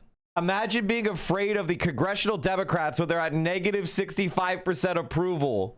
You fucking worms. Supply of housing that's affordable is here, then of course prices are going to remain high and continue to go in the wrong direction. And the only way that you can actually bring housing costs down, or the most direct way to do it, is to build more housing. Massively, like a New Deal level type of housing program. As opposed New Deal like housing program of what? Handing money to fucking private developers to grift, you fucking worthless absolute clown. By the way, spending billions or trillions of dollars on a foreign war to bring it back to Venezuela. And the reason why, let's just focus on solving the problems of the American people. That's absolutely what we should be doing. All right. Well, I appreciate the time today. Real quick. Last thing. We talked to Pat Ryan, Congressman Pat Ryan, a few weeks ago, and he had on a sweet House of Representatives quarter zip. And I meant to ask him about it before he left, but I didn't get to. Are those, it is Christmas time, do some maybe fall off the truck for friends and family? Are those exclusive? How does that work? I'm all about those quarter zips. I have a black one and I have a blue one, but we can definitely make them available. I fucking hate this because I was a quarter zip guy for decades and I was under attack. And now everybody else is jumping into the quarter zip fucking train, and now he's doing it. To you and everybody connected to this great show. Thank you very much. Might be stolen. Merry power. Christmas. But, appreciate the time today. Thank you, sir. And good luck with the Venezuela stuff. Listen, I think there's a lot of people that are watching the Venezuela stuff, and how Congress acts right now is going to make a big impression on how they vote in the next election. So good luck with all that, and say hello to Miss Boebert for me if you see her on the floor, please. We appreciate y'all. Happy holidays, Merry Christmas, Happy Hanukkah, Happy New Year. All right, take care. You too. Thank you. He made sure to get everyone. He nailed him. Yeah, I like how my favorite small part of that was when he was when they casually mentioned states, and they're like, states like Wisconsin, parts of. Hi, Taylor Lorenz. I wasn't at this panel with Joe Biden, as I said. This was a mental health panel. Above you say, I asked people to raise... Okay, so chat. Taylor Lorenz is now attacking one of the people I hate the most, Neera Tanden. What is the draw of the quarter zip? It adds a little bit of chest openness, that gives a little bit of shape, adds a little bit of a feeling of, like the upper chest is a little bit bigger. Who doesn't like a zipper? It adds a little color, a little metallic sheen there. It covers up the man boobs. And it's warm. It's good for fall weather. Hi, Taylor Lorenz. I wasn't at this. Okay, so Taylor Lorenz is fighting with Neera Tanden. So we have to cover this. Hi, Neera. Here's confirmation from the White House that you did actually attend the content creator event Biden was at, and that you did host the panel. Here are your comments that I reported directly from your appearance. Here's you on the video from the event, hosting the panel. Hi, Taylor Lorenz. I never went to that content creator event that President Biden went to. I never was in any meeting with content creators and Joe Biden. I don't know what you're talking about, but it wasn't me. I also don't know why you got these facts so very wrong. And Robbie Suave, or Suave, whatever his fucking name is, you may want to delete this post, which ironically enough is a lie on social media. The entire internet dies. That there is no internet. It just you, Robbie, go online and say something bad, I should sue you, the one that said something bad, right? Not like the internet not itself Facebook, or some infrastructure, some forum. Yeah, some forum that you posted on to get it shut down. If we remove Section 230, the entire internet dies. That there is no internet. It just becomes like Netflix or something where everything has to be pre-approved by censors, government. It's crazy. And that's what the Democrats do. The Democrats have been just so aggressively pro-censor. I just have to say one more thing, which is I think I've told this story many times now, but I was at this White House Content Creator Summit last August that Joe Biden, right before leaving office, I don't even know if he knew what room he was in, but Neera Tanden who was one of his senior advisors, got up on stage in front of all these content creators and were like, don't you hate these? We're going to remove anonymity from the web. Raise your hand if you want to remove anonymity from the web, remove anonymity from the internet. And all these stupid content creators are like, yeah, me, I want to do that. And I'm just like, oh, you guys, do you have two brain cells to rub together? We're about to lose free speech in this country and on the internet, which is, I would argue, free speech like on the internet is the internet's the most powerful political time. And there's no pushback from the right or the left. Yeah, a lot of people don't understand Section 230, but if it was gone, they would understand how important it was then. The internet. And so Neera Tanden denied this. Neera Tanden denied this with the snarky post, and then Taylor provided, thank you for confirming your attendance at Wednesday's White House Creator Economy Conference. On Wednesday, you'll have the opportunity to report on 6 different conversations between creators and White House officials, including White House Chief of Staff Jeff Zients, Domestic Policy Advisor Neera Tanden, Director of the Office of Science and Technology Policy Arati Prabhakar, as well as the Office of Digital Strategy Director and Deputy Director Christian Tom and Tarika Lambert. So there it is, a confirmation email from the White House. Then there is a video of her, the White House Creator Economy Conference. How's everyone doing this morning? There's a video she recorded. Neera Tanden mental health panel. Neera asked Lexi to talk about experiences with mental health issues as a young person. How has being an influencer affected your mental health? Said she found her confidence through yoga, started posting on social media, making videos on IG and YouTube. Didn't realize how much words were starting to affect me. After she stopped caring about COVID, she started going back out, started to let those comments define who I was, made her afraid to speak. Neera talking about anonymity online and how it lets people say anything, wants to remove anonymity. Upset there's no age limit on comments. We're seeing a rise in anxiety, especially among young girls. There seems to be a connection between online experience and this increased anxiety. President has supported COSA, which is really about tools to control parents and children to create some distance between that judgment and criticism. Talks about her support of COSA, Real Names Online. We are really conducting a mass social experiment on kids right now, unmasking trolls through ID. She brought it back to anonymity as the problem, said social media drives people to attack others, said president has been focused to write large on this culture that's driving polarization. Being anonymous online heightens things. One way to combat cyberbullying, some kind of level of responsibility of platform. These people with no name, no profile picture make people say stuff with their face. People clapped and cheered for removing anonymity. So then Neera Tanden, I guess, quote tweeted this to try to, she tried to get, I guess, aid and assistance from her main audience in this comment thread. I, Taylor Lorenz, I wasn't at this with Joe Biden, as I said. This was a mental health panel. Above you say, I asked people to raise their hands if they want to remove anonymity online.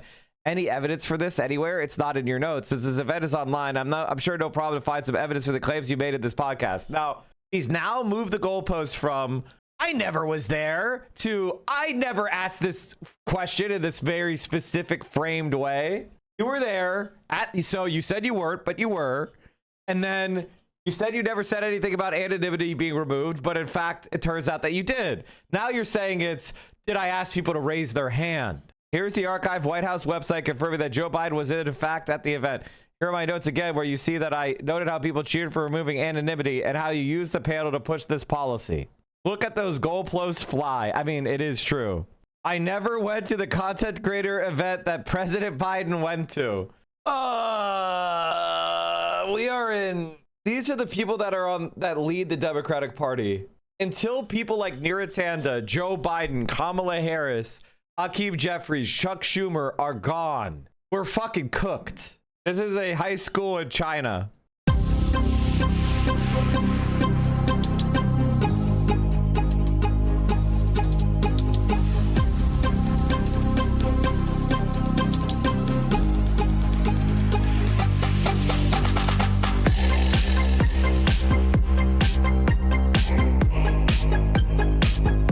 The pickleball courts.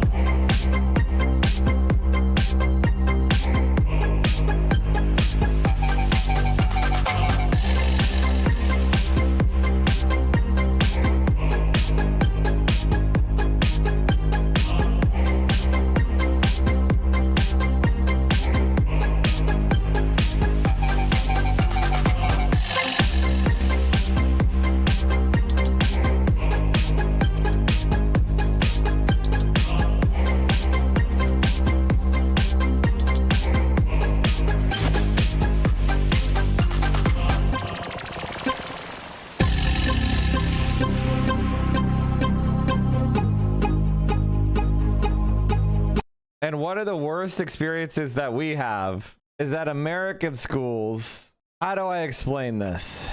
They're like this. She started sending her mother pictures of what her school lunch looked like. This is what American children eat for lunch. But the French aren't fighters. They're lovers. Well, unfortunately, they are fighters. But the point remains that the United States of America is a fucking shithole. When I worked at middle school, the school had some Japanese students visit. They were literally laughing at taking pictures of the meal. A lot of middle school students themselves were embarrassed. All right, chat. I'm going to call it a bit early today. Thank you so much for hanging out with me today. Sorry we didn't get to the Ethan Klein video. I'm sorry. Maybe we'll watch it tomorrow because I really do want to support it. I had to watch the Hakeem Jeffries video. I regret it. I fucking regret it. I wish I had watched that shit because he is fucking terrible. Thank you guys, gals, non-binary pals for all the support. Sending you over to VO. Stay safe out there. Solidarity forever. There's all of the links for my socials. I'll see you all tomorrow. Stay safe. Solidarity forever, my friends. And of course, free Palestine.